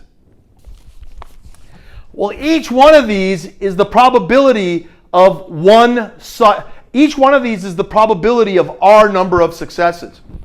The probability of 100 successes. Later on, the probability of 100 successes. Put a 100 right here. Put a 100 right here, associated with the same number of trials. N stays the same, and n's going to go to infinity. N's going to go to infinity. Right, for our number of successes, for 100 successes, here's the probability that that'll happen, roughly. For R equals 100 successes, here's the probability, roughly. Put in the numbers. The R's here, that's 100. This is mu for large numbers, for a very large number. That mu don't change. Mu is equal to this. We're where I saw the explanation. They didn't really get into it too much that way, but we know this. Last time I discussed this, we talked about that. So for R equals 100 successes, wow, this will tell you the probability of 100 successes. Now that was for 100. Okay, plug in 100, the mu stays the same, whatever it may be, and then work with it.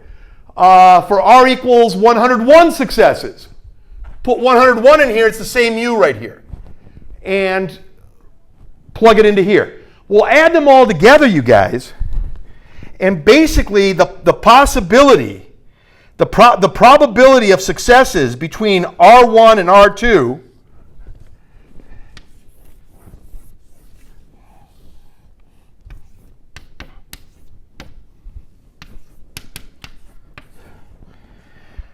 between R1 and R2, what is the probability that there will be a success at R1, at R1 plus 1, at R1 plus 2, at R1 plus 3, at dot, dot, dot, dot, dot, at R1 plus something, which is equal to R sub 2. If I add all those probabilities together, you're adding all these, and you're plugging in 100. 101. You're plugging in 100 and evaluating this. The NP does not change for our purposes. The mu stays unchanged. That's 100. Then go 101. I'll put 101 right here, but the NP didn't change. Then put 102. 102. The NP doesn't change. Keep playing the game, whatever it may be. And plug in 100 into this. Oh, you got a probability. Put in 101 into here. You got another probability. Add those two probabilities, and that's the probability that you're going to get 100 or 101. Okay. If I add them all the way to 200, if I add, how many is that? Well, 101 to 200 is 100. Use 100 in there. It's actually 101 items. From 100 all the way to 200, including 100 and including 200, it's 101 probabilities that I got to add together. You add them up like this to get what's in between there. And that's roughly equal to the summation for R equals 1 to R equals 2. And here we go, right? I mean, 1 over the square root of 2 pi sigma e to the negative delta squared over 2 sigma squared. Right, go ahead. Okay. And that's how you're going to do it. Well, I'll tell you what. That's all if they're discrete. If R equals 1, 2, all the way to n, if R, values of R arising from successive values. I got it written as R equals 1, 2, 3, etc. R could be no success at all. Put it at 0. So I should have had a 0 on there too, I think. But that's neither here nor there, you guys. What you can say, that's not really the problem. The big thing is this. If you're going to talk about delta equals R minus NP, that's mu. NP is mu. I keep writing it when it's not really done that way in the notes. For successive values of delta arising from successive values of R, the R can be 0 as well. It could be complete failure. Well, we're not really, theoretically you can. Guys, remember when we first started, we had R and the quantity n minus R and the quantity n, they were all big. Well, R and n minus R can be pretty big, and n can be absolutely massive. So the probabilities are approaching if it was equal to 0. And then this way the mathematics isn't messed up, because some of the mathematics didn't allow for a 0 to be present. Okay? But if the numbers are so big, you're talking about probabilities that are probably close to what would happen if R was equal to 0. And I think that's likely the way they made this argument when Sokolnikov and other people were talking about it. So we will talk about it. You got this right here. Well, this changes. The delta changes by ones. This doesn't change for a given n. This will go 0, 1, 2, 3. So d delta is equal to 1 for successive values. And if you make t equal to delta over sigma, then if t equals delta over sigma, delta t is the same as delta delta divided by sigma. Delta delta, delta delta, big delta, small delta, that's a change of 1. Is 1 over sigma. So delta t is this. Well, what gets interesting is throw r out the window. Throw r out the window. Don't throw it out. No, hey, I'll take that back. Don't throw it out the window. Let's just say r is an approximation to anything that can happen. Not just 0, 1, 2, 3, 4, 5, etc. Or as I wrote them, 1, 2, 3. I think it's supposed to be a 0 in there as well, guys. But that's, again, not a big deal for us. The big thing is it's going to work with really huge numbers. And even if r and n minus r are not really big numbers, if they're non-zero, they sort of approximate 0 if n is just absolutely massive. So that's kind of the way you want to look at this. So don't let it bother you too much how it's working that way. So you're looking at this. Well, I tell you what. Delta is equal to r minus, but what if r is not 0, 1, 2, 3, ... all the way to infinity? Let's say it's not 0, 1, 2, 3 all the way to infinity. Let's say it is, it's not 0, 1, 2, 3 all the way to infinity. Let's say it could be something like 0.5. Could be the number pi. Could be the number e. Could be the number the square root of 2. Could be 2.964. Could be 9.658 times e, or whatever. Or times pi. Could be 2 times pi. Could be 9 times pi. Could be e times pi. Whatever. Could be any number that's not an integer. Could be any real number. If it's any real number, you guys, if we're going to look at it in that realm, that we're saying, okay, the numbers are really, really big. Does that make sense? Could it work that, hey, you've got a partial success? It doesn't have to be 0 successes. It could be 0.5 successes. It could be half a success. It could be 1 success. It could be 1.2 successes. It could be pi number of successes. Well, if you did that, if you looked at it, and this is what we're coming right back to what we said earlier in the discussion, guys, and what we said at some other point. Let's define t to be delta over sigma.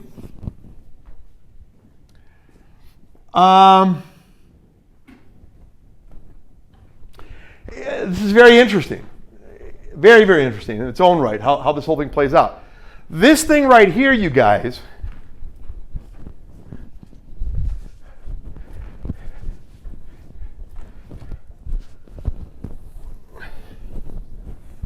the delta for discrete variables, okay, I'm going to have to take some of this out. We've seen it though, you've got it.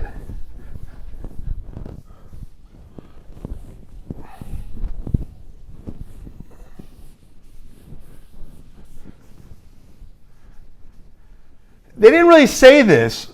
I don't remember. I don't have Dr. Skolnikov's book in front of me. They do a brilliant presentation here.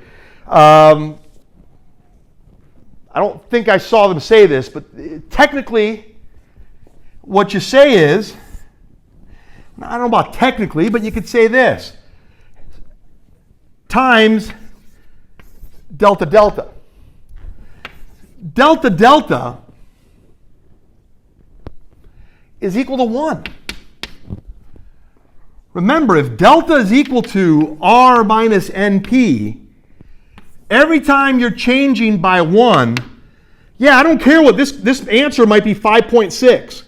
If this is 1 minus 5.6, and the other one is 2 minus 5.6, 2 minus 5.6 minus the quantity 1 minus 5.6 is 1.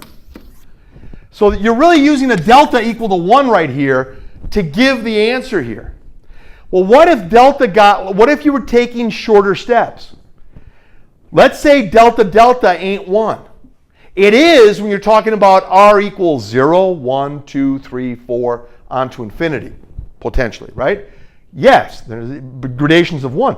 But what if you're going gradations by 0.1? What if you're going 0.1, 0.2, 0.3, 0.4, 0.5, dot, dot, dot, dot, 1.1, 1.2, 1.3, 1.4, dot, dot, dot, 10.1, 10. If you're going by 1, you're going to have to multiply by 1 in each case to get an answer there, to see what the answer would be. Okay, so there's something of interest here.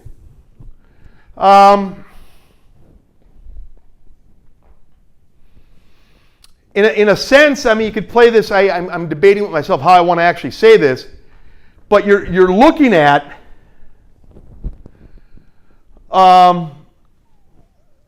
what are the possibilities? Well, there's when you make it a smaller window of success, proportionally the answer's got to be smaller for the probability to be. Look, if you only got a 0.1 window of success, as opposed to a whole 1 window of if it's 1 unit as opposed to 0.0001, 1,000th, it's hard to land successfully between 1 and 1,000th. It's easier to hit a success between 1 and 2. You know, so the delta delta could be right here, you guys. Well, that's a number of ways you can kind of look at that if you want to look at that. I guess what I'm trying to say is if you wanted to find this is delta t, this is delta delta over sigma. It's 1 over sigma. You know, if the deltas are 1, but you know, what could you say here? I mean, what can you look at as you're looking at this thing? Well, that's you could take this sigma right here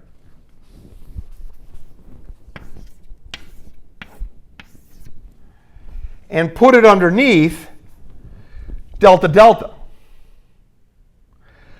Yeah. Delta delta divided by sigma. Delta delta divided by sigma is delta t. T is equal to delta over sigma. T squared is equal to delta squared over sigma squared. Wait a minute. T squared is delta squared over sigma squared. Interesting. If you take this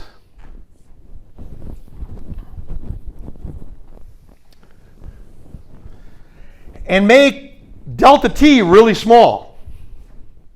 What do you mean? Well, I mean this. T is equal to delta over sigma. We already said that. And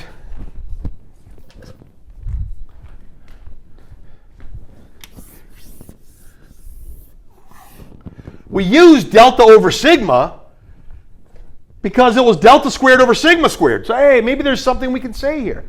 Maybe there's a connection here we're missing. dt d delta of this function is 1 over sigma. dt is 1 over sigma d delta.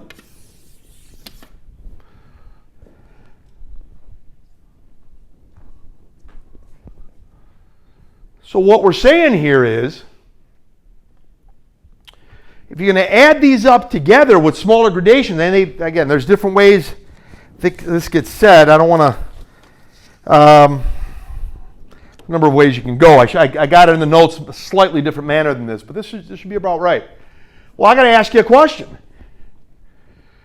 If the dt is really, really small, if the delta t is really, really small, then it becomes dt. You know, I guess, you know, if we come back to where we were,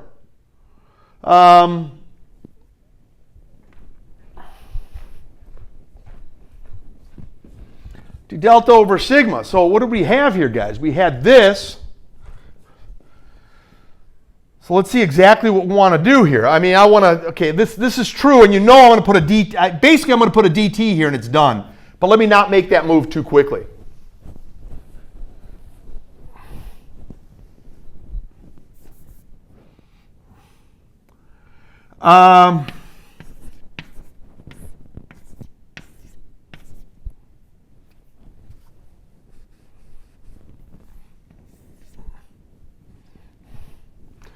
All right, so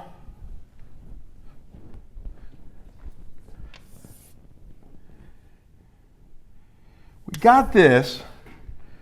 We're multiplying it by d delta, delta. Delta delta is equal to 1. When you were doing the changes here, guys, we had delta right here, r minus np, that was equal to 1. So so it wasn't really a big deal.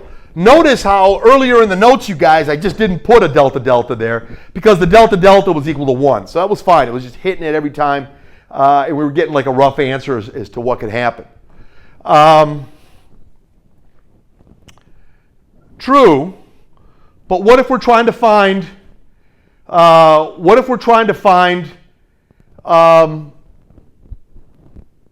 You know, other things out. I mean, we got this right here. We want to look at it like that. Well, that was that, and it was the sigma was here, as we recall, guys. The sigma was right here. So in the limit, it's just a number of ways we could go here. We said delta t was equal to, and there's different, the way Dr. Sokolnikov and others explain it is, I think, a little bit different, but it's essentially the same thing. Delta t is delta delta over sigma. That's a constant. As that goes towards 0, that also goes towards 0. Delta t over delta delta is equal to 1 over sigma, and as for any delta delta, the ratio of for any delta delta, according to this argument. And how did we know that? Well, we did this. We took the derivative. We went right here. We went dt d delta. We did dt, you know, we did t equals delta over sigma. T equals delta over sigma. dt d delta is 1 over sigma. dt is d delta over sigma. True, as delta gets smaller, dt is going to be d delta over sigma. So dt is always going to be 1 over sigma times the size of d delta. dt is going to be 1 over sigma the size of d delta, always. So as d delta goes to 0, we got dt d delta equals 1 over sigma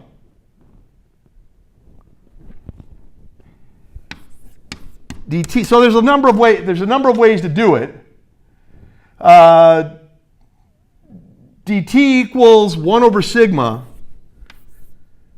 d delta.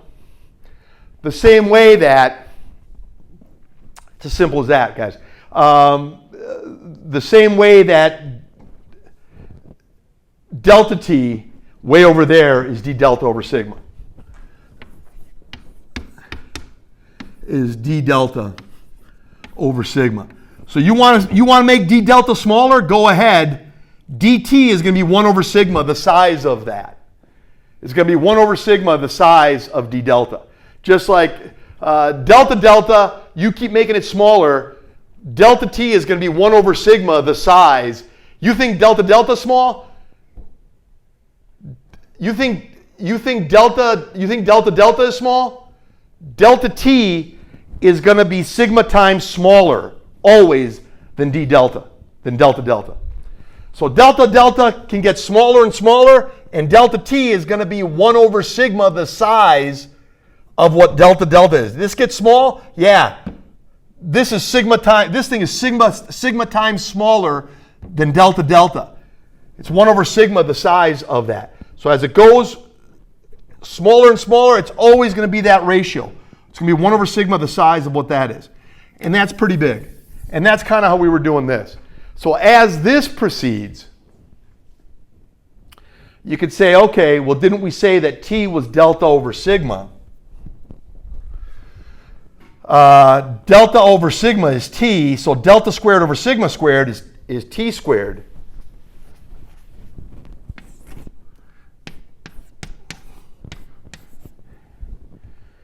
And take that sigma, put it right here. Well, we've already talked about that. That's delta over sigma. Delta delta over sigma is delta t. That right here is delta t. And as delta t gets smaller and smaller, it's an integral. Simple as that. Yeah, it's an integral as you have it. The summation approximates an integral. If that's not a good enough approximation for you, just make the gradations even smaller. So what happens is the argument gets made, and it's a whole bunch of ways it gets made. I mean, I think Dr. Sokolnikov showed it a little bit differently, but not much. I mean, it's no big deal. The big thing about it, that's about where we're trying to go. Yeah, I know. And if you want to go from r equals, well, okay. I mean, at this point, you're not even using r. I mean, you're going to use something else possibly when you're doing that. But you're looking at a situation, at least for our purposes, 1 over the square root of 2 pi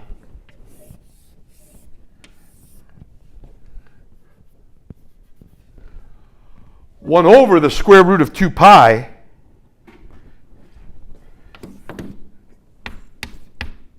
e to the negative t squared over 2 dt. And you're going well, there'd be a different story. You're going from a T1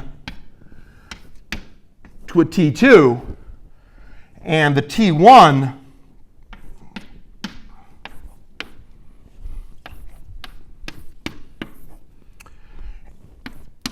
there's an x, rather than an r, there's an x minus mu over sigma. Remember what we said, delta was r minus np. Well, delta can also be x minus np. And, the mu is the np. That's not the, you can introduce that at some point or not introduce it at some point.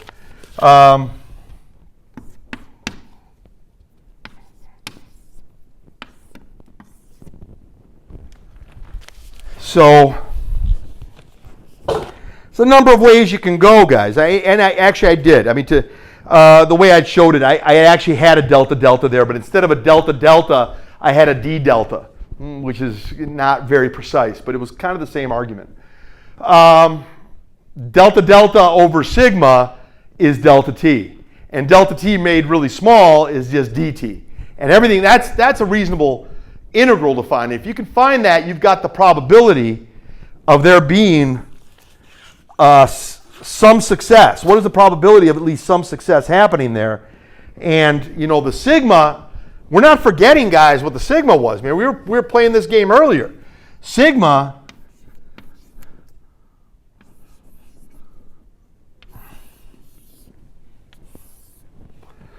was sigma was the square root of NPQ. So when you're doing that, you're finding the area under the curve, under the whole curve up to a certain point, minus the area under the curve. You're finding the area under the entire curve up to a point, and then you're finding the area under the curve, under the entire curve up to another certain point. So in other words, you know, you're looking at maybe a situation like this. You're finding this area, and then you're finding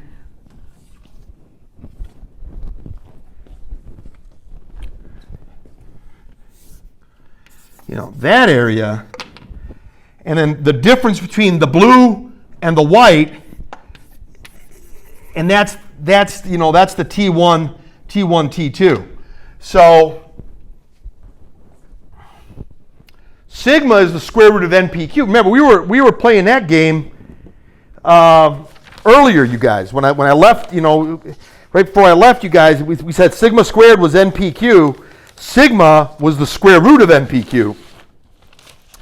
Well, great. I mean, we're making this claim that this is somehow valid, and we're making the claim. I mean, is it believable? Well, it's believable if this thing is normalized. It's highly believable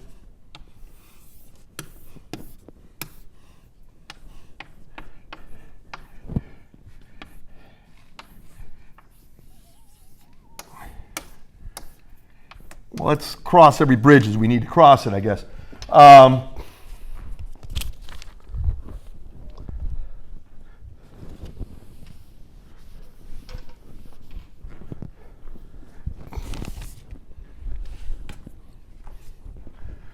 Yeah, this is the claim we're making. If you want to get the area all the way up to a certain point, give me all that area, everything under the curve up to a certain point, and then get me everything under the curve, give me the area under the curve, give me the area under the entire curve up to a certain point, and then get me another area under the entire curve up to another certain point, and the difference between the two is the probability that something between the two will happen.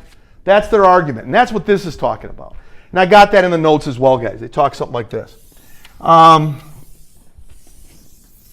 So there you go. There's the argument. Well, the only way this is believable, guys, is if I take the integral from t equals 1 to t equals, if I take the integral from t sub 1, if I take the integral of this function from t sub 1 all the way through t sub 2, and I get this, given what I've already said here, if I do all of that, okay, I believe it. For that to be true, it has to be absolute certainty that from negative infinity to positive infinity, the answer is 1. You're guaranteed some outcome if you find the entire area under the curve from t equals negative infinity to t equals positive infinity. If you integrate this function with this guy inside the integration, we can pull him outside. It's a constant. It's a constant. But leave it alone as is. If you integrate this function from negative infinity to positive infinity, you're going to get 1. Nothing less than 1, nothing more than 1. Then it's believable. It's normalized. It is guaranteed 100% certainty you'll get something. Either from 0 success to no, either from all successes, no matter what, or close to all successes. We're dealing with an infinite number of drawings here at some point, but let's neither here nor there. You'll get, if everything went perfectly, you got successes in everything, or you failed everything, or anything in between, something you're going to get, and it's 100% certain you're going to get something. What does that mean? Probability of 1. If you integrate this from negative infinity to positive infinity, you got to get 1. Then it's believable. And that was the premise of some of the stuff we were doing earlier, guys. So let's show that. That would be a normalized function. This guy, 1 over the square root of the product 2 pi times e to the negative t squared over 2 dt. Remember, we kind of made everybody look the way we wanted to make them look. You know, the way it was kind of looking was, well, here it is. It was looking like this. That was a sigma, and that was a d delta, and that was, you know, that was delta squared over 2 sigma squared. Yeah, I guess so, sure. We already played that game here, so we were okay. There was nothing crazy going on there. Everybody seemed to behave the way we wanted them to behave when we were doing this thing. You take the sigma right here, put that sigma right here. Well, yeah, we already said dt d delta is 1 over sigma. dt d delta is 1 over dt d delta is 1 over sigma. dt is 1 over sigma d delta. Well, wait a minute. 1 over sigma times d delta is dt. And that's basically how we were getting that. You say, okay, yeah, true. Yeah, we already said delta over sigma was t, so delta squared over sigma squared is t squared. Sure. And then we said, okay, let's go. Let's allow my lack of specificity here. Let me allow, you know, dt or d delta to be 1 over sigma. Delta t is 1 over sigma.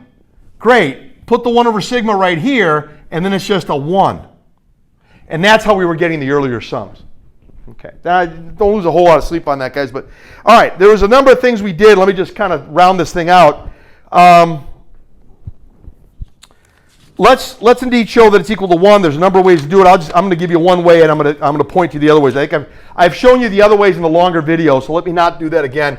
Let me just show you what I think is the easiest way to do it, and we'll kind of take it from there. And then it's believable to us.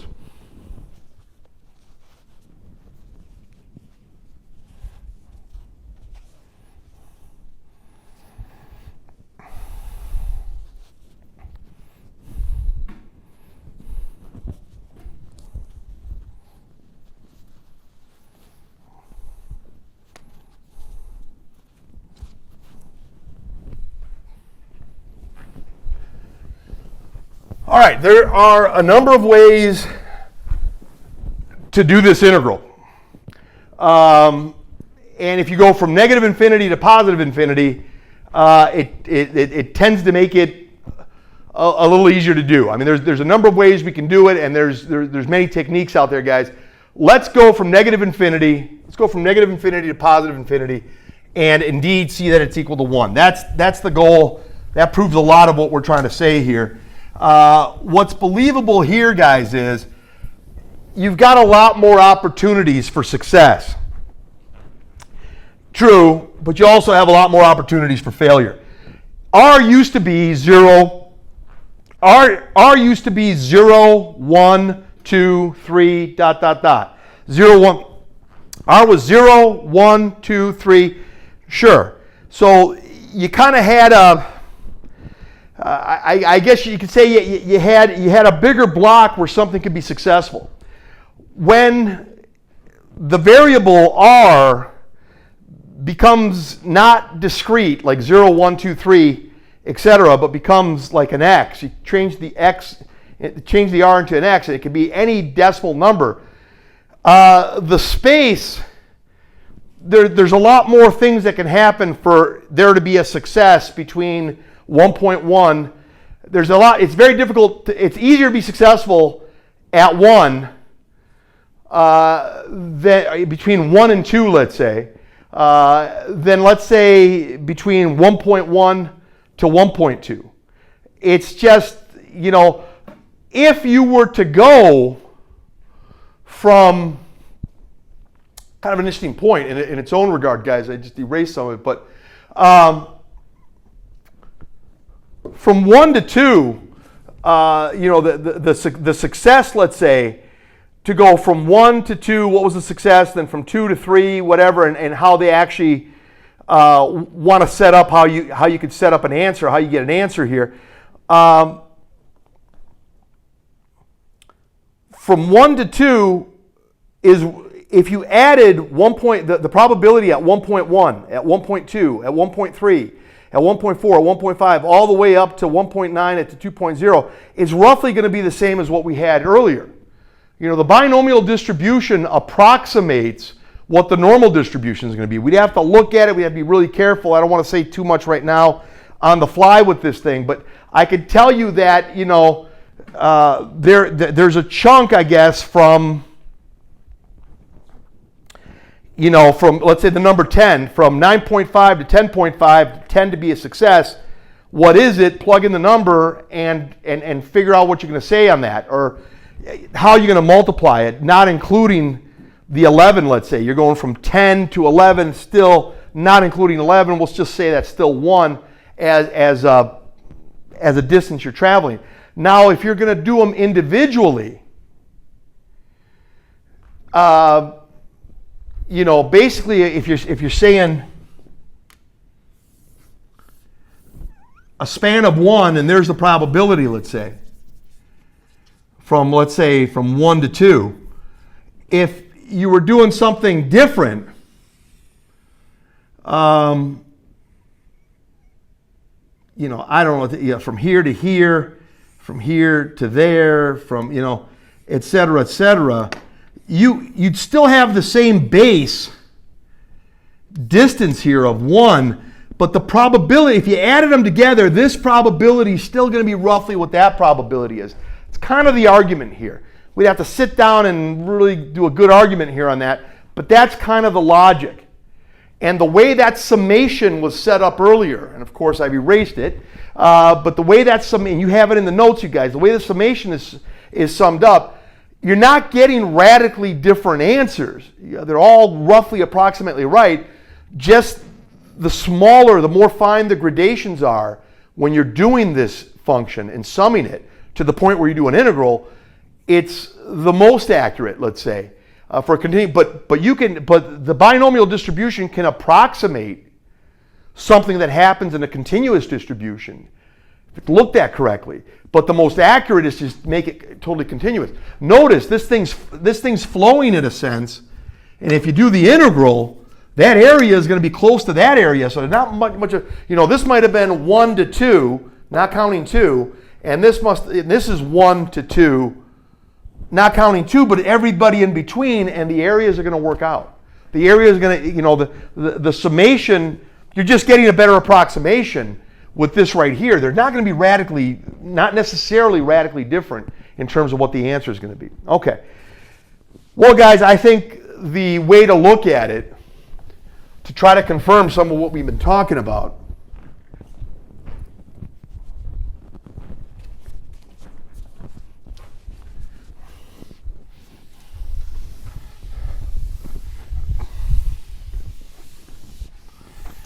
if we use the shell method, I mean, there's a lot that goes on, and this thing really, you know, there's a lot of looks you can give this thing to make it happen.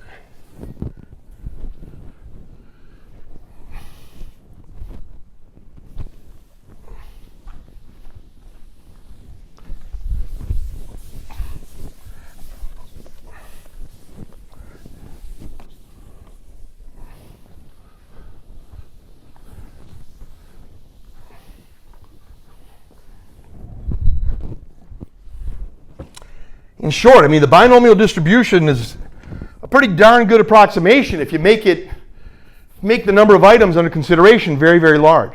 Okay, that's kind of what we're going with that. Well, let's look at this. Can you get the answer here? Can you get it right? Well, you got the 1 over the square root of 2, 1 over the square root of 2 pi. You got it underneath 1 over the square root of 2 pi. You've got it within.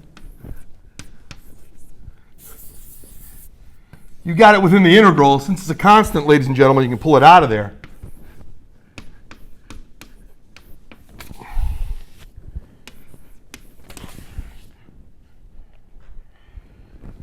The question is this, and then we're okay, and we're done, essentially. Well,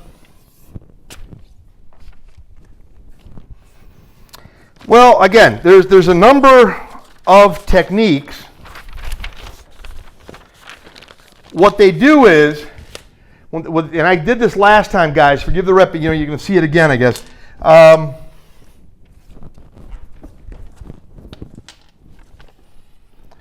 They take I, value of the integral, and they're basically saying here, guys, if you got it to here, if this is equal to 1, that's what you want to have happen, you've got to get this guy multiply by the square root of the product 2 pi on each side. You've got to get it to be the square root of 2 pi at the end of the day on that. Okay, that's the goal. I mean, get the integral. The integral of this thing, we'll call it I, and I's got to be equal to the square root of 2 pi.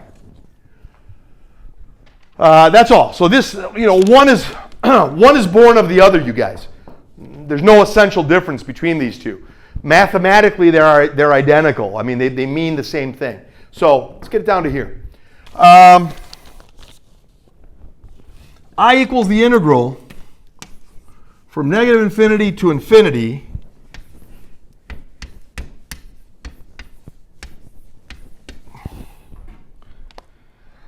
true. What do you say we change the letters? Or just go on the side here, guys, and just change the letters for me. Don't use an X. I'm sorry, don't use a T, use an X. Yeah, mathematically, those two things are identical. Yeah, mathematically, all three of these are going to be identical. Watch this.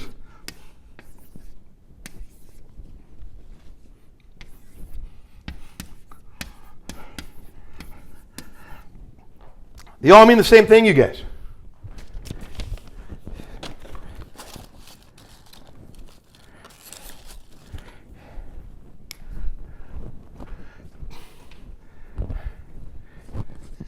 You got to find this.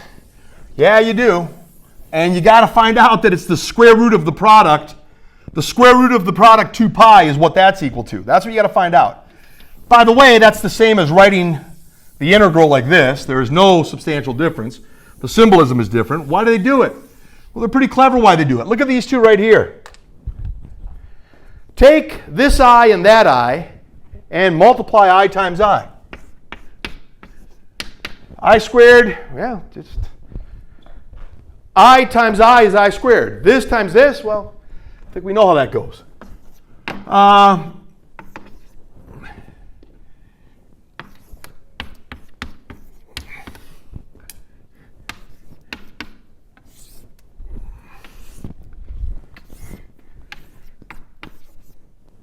Okay, we're hoping we get something here.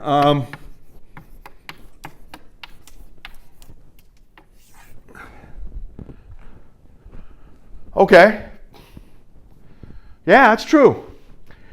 Well, with some fancy mathematics, guys, you can look at the product of two integrals is the integral of the product if you do it right. There are a class of functions. There are circumstances where this is allowed. Where if I multiply two integrals, that is the same as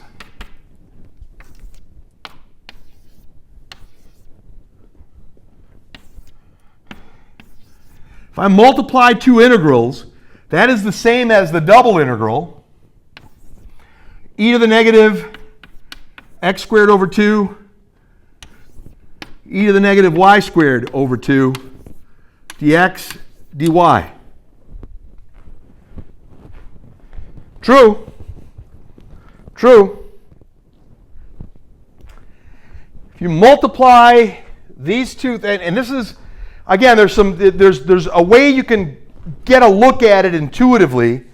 If you're patient with the mathematics, if you're patient with what's going on here, if you want to visualize the way the integrals are proceeding, the product of the two integrals, you can get an intuitive sense for why it's true. That's not our business right now, given how quickly I want to get through this. It's still taking a little bit of time, guys, but it can be visualized as to why it's happening like this.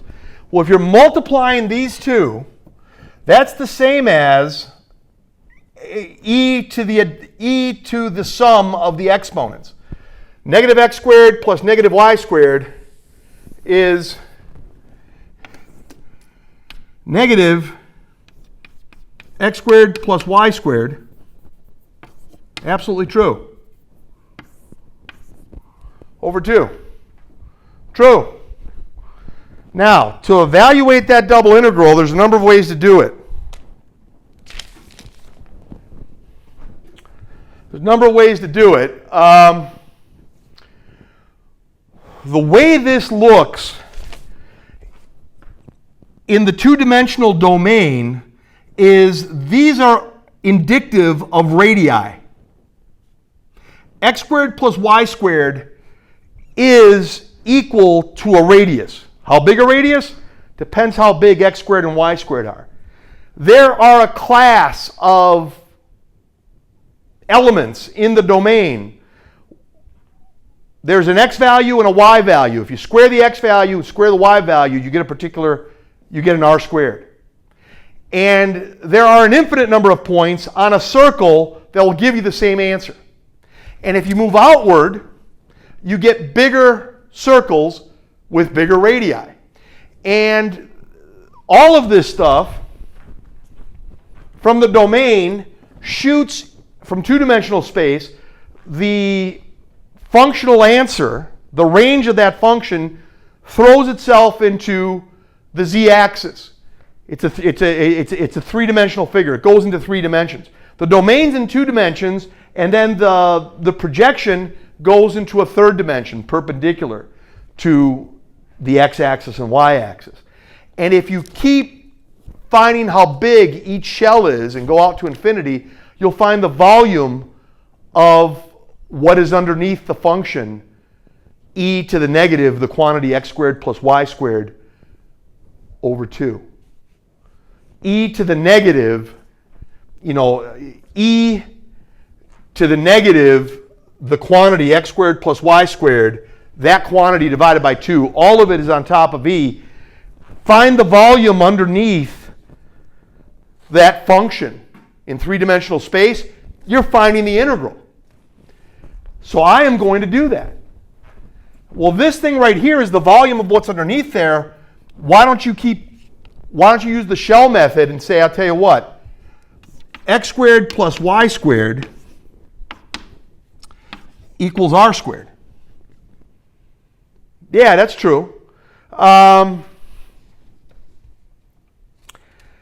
That's absolutely true. So what? Well, okay, if I want to say that, this right here, ladies and gentlemen, is the area under the curve. Forgive me, it's the volume under the curve. It's gone into 3-dimensional space and you're getting the volume underneath this curve. Well, that volume, why don't you find the volume in a different way? You can find this now using, dr and d theta. R d theta times dr, and then you can get pieces like that and find the volume. Just have this thing project into 3-dimensional space and then multiply by the base r dr d theta, or r d theta dr. Yeah, that works. I have it in the notes. It works fine. A better way to do it, you guys, is I think using simply using the shell method by using cylindrical shells. So, got a question for you. What's this dx dr or dx dy going to be, or something like that, right? Well, what you can say is, when you're doing this, you say, okay, r squared is x squared plus y squared. And let me just find is there a way to find, this is the same exact area I'm trying to find expressed in a different manner. Well, let's talk about it.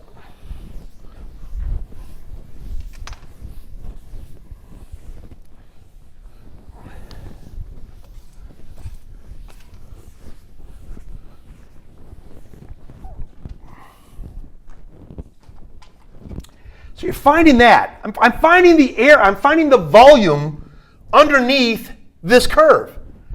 Well, that's the same as saying this. Didn't we say that r squared was going to be equal to x squared plus y squared?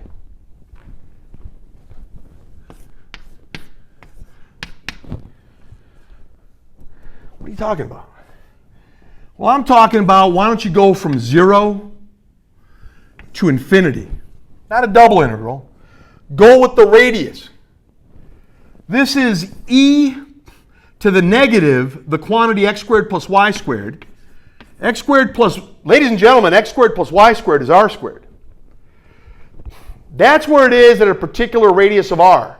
Then go out, that's the particular, that's the height. Then, if something comes out at a particular height, you got any ideas? Well,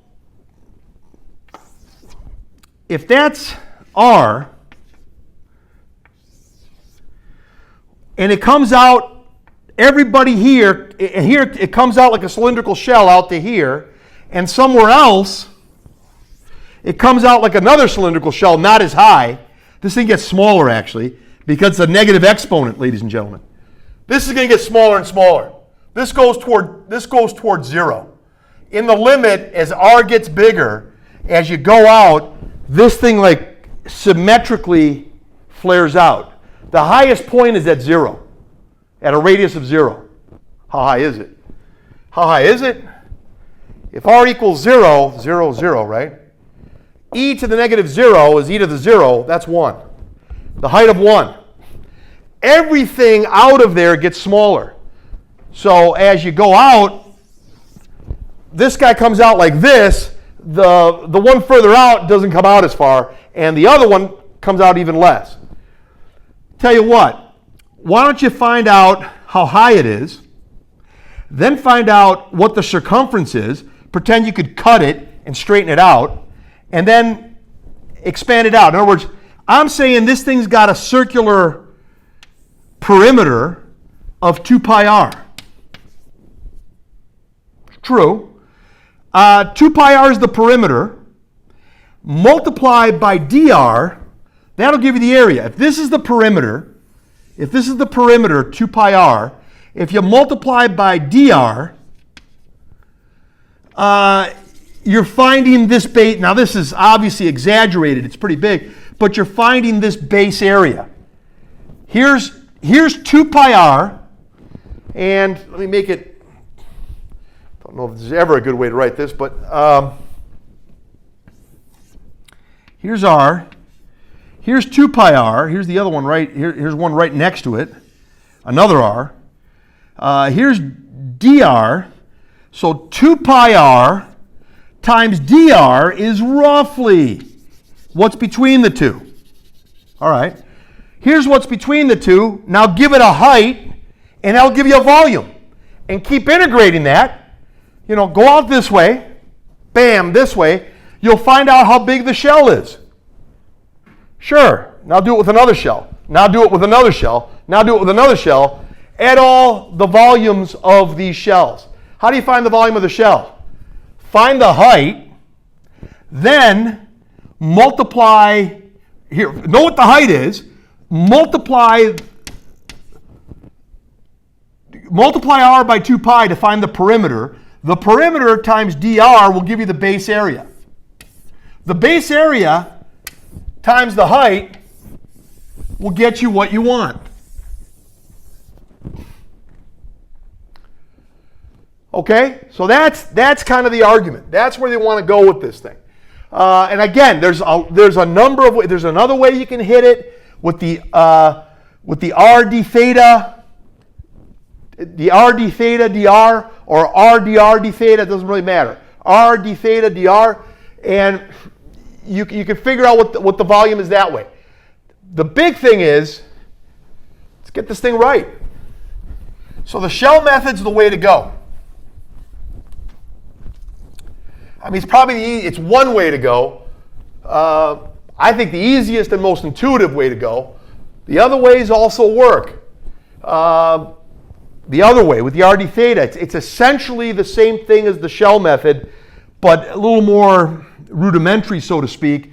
The shell method, right off the bat, you go there, and you should get the answer. So I'm making the claim that the area under the curve, the volume under the curve, I don't care how I get it. I know I'm going to get it.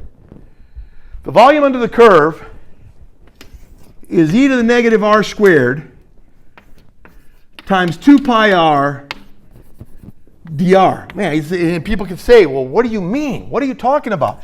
That looks nothing like what I had here.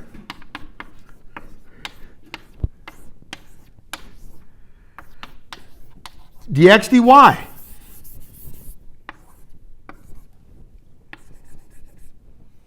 You know,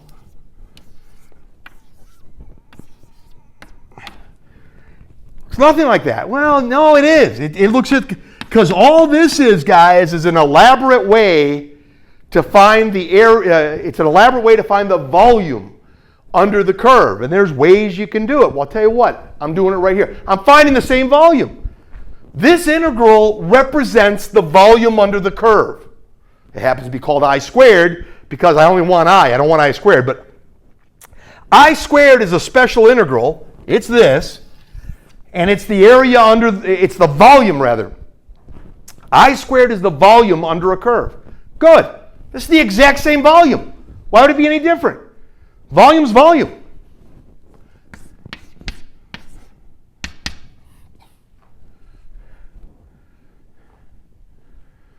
Well, you can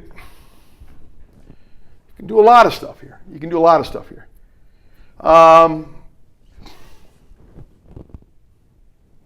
See how I want to say it. You can basically say that u equals r squared. Du dr is equal to 2r. Du equals 2r dr. Where u goes from 0, this goes from 0 to infinity. U also goes from 0 to infinity. Okay, 0 to infinity. U is r squared. U is equal to r squared. Du dr is 2r dr. I'm sorry, du dr is 2r. Du is 2r dr. Here's 2r dr.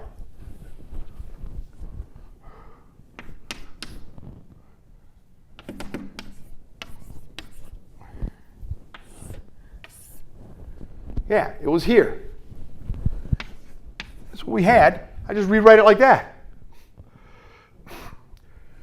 If this is u,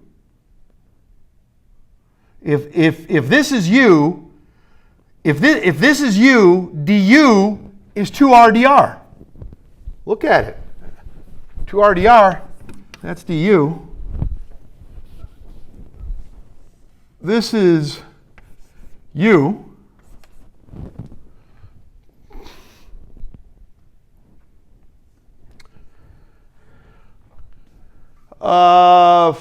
Forgive me, there was a 2r dr. U is r squared. That was a 2 right here. I'm sorry. If u is r squared, this is fine. There's nothing wrong with that.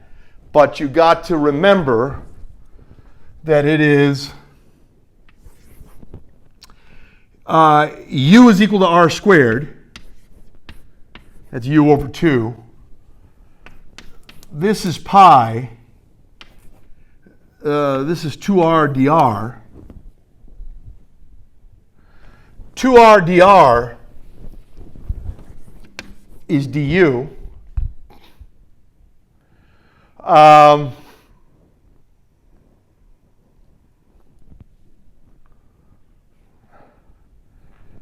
some reason, guys, I think there's just, forgive me, guys, I'm going to look at another. What I'm proposing is going to work, but let me propose it differently, I guess. It doesn't matter, it's going to work. It's going to work either way, but I tell you what, let me call u r squared over 2. du dr is 2r over 2, that's r. du is r dr. So e to the negative r squared over 2 pi r dr. The r dr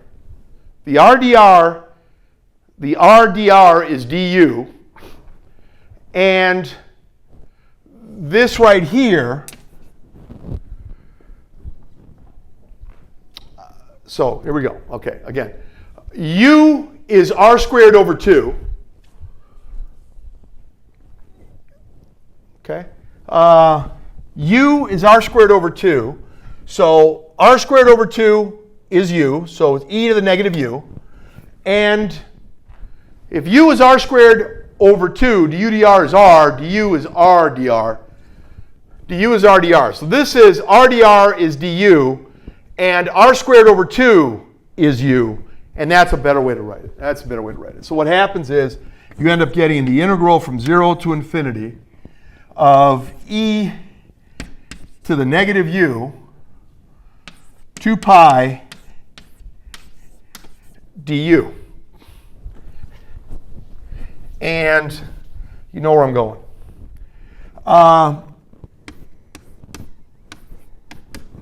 Pull the 2 pi out of there.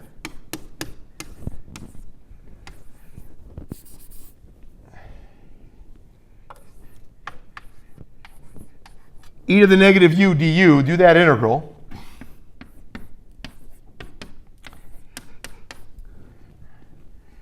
The integral from 0 to infinity of e to the negative u du, the integral of e to the negative u du is negative e to the negative u. Plug in infinity, or something really, really huge. E to a negative something huge is very, very small. It's negative a very small number. It's negative a very small magnitude number. Put a 0 in here. So put the infinity in here, or a very big number. E to the negative very big magnitude number. E to the negative very big magnitude number is very close to 0. Negative this is something very close to 0. Put a 0 here. E to the negative 0 is just e to the 0. That's 1. That's negative 1. 0 minus a negative 1 is 1.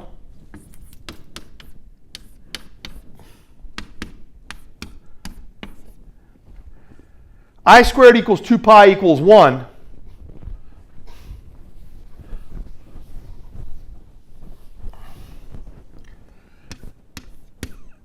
I squared equals 2 pi times 1, rather. I'm sorry. I equals the square root of 2 pi. Yeah, that's what we wanted to get. That confirms all that.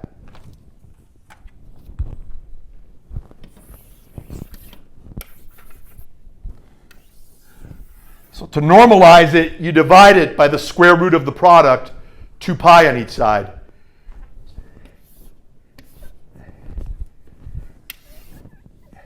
You get that.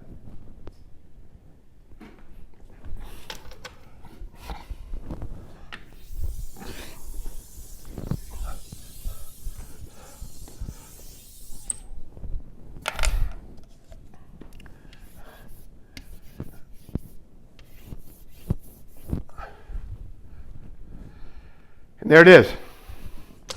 All right, guys, thank you for your time. I wanted to go a little bit faster. This stuff inherently just, I think, takes a while. It's easier read than it is said sometimes. But all the best to everyone. Thank you for your time.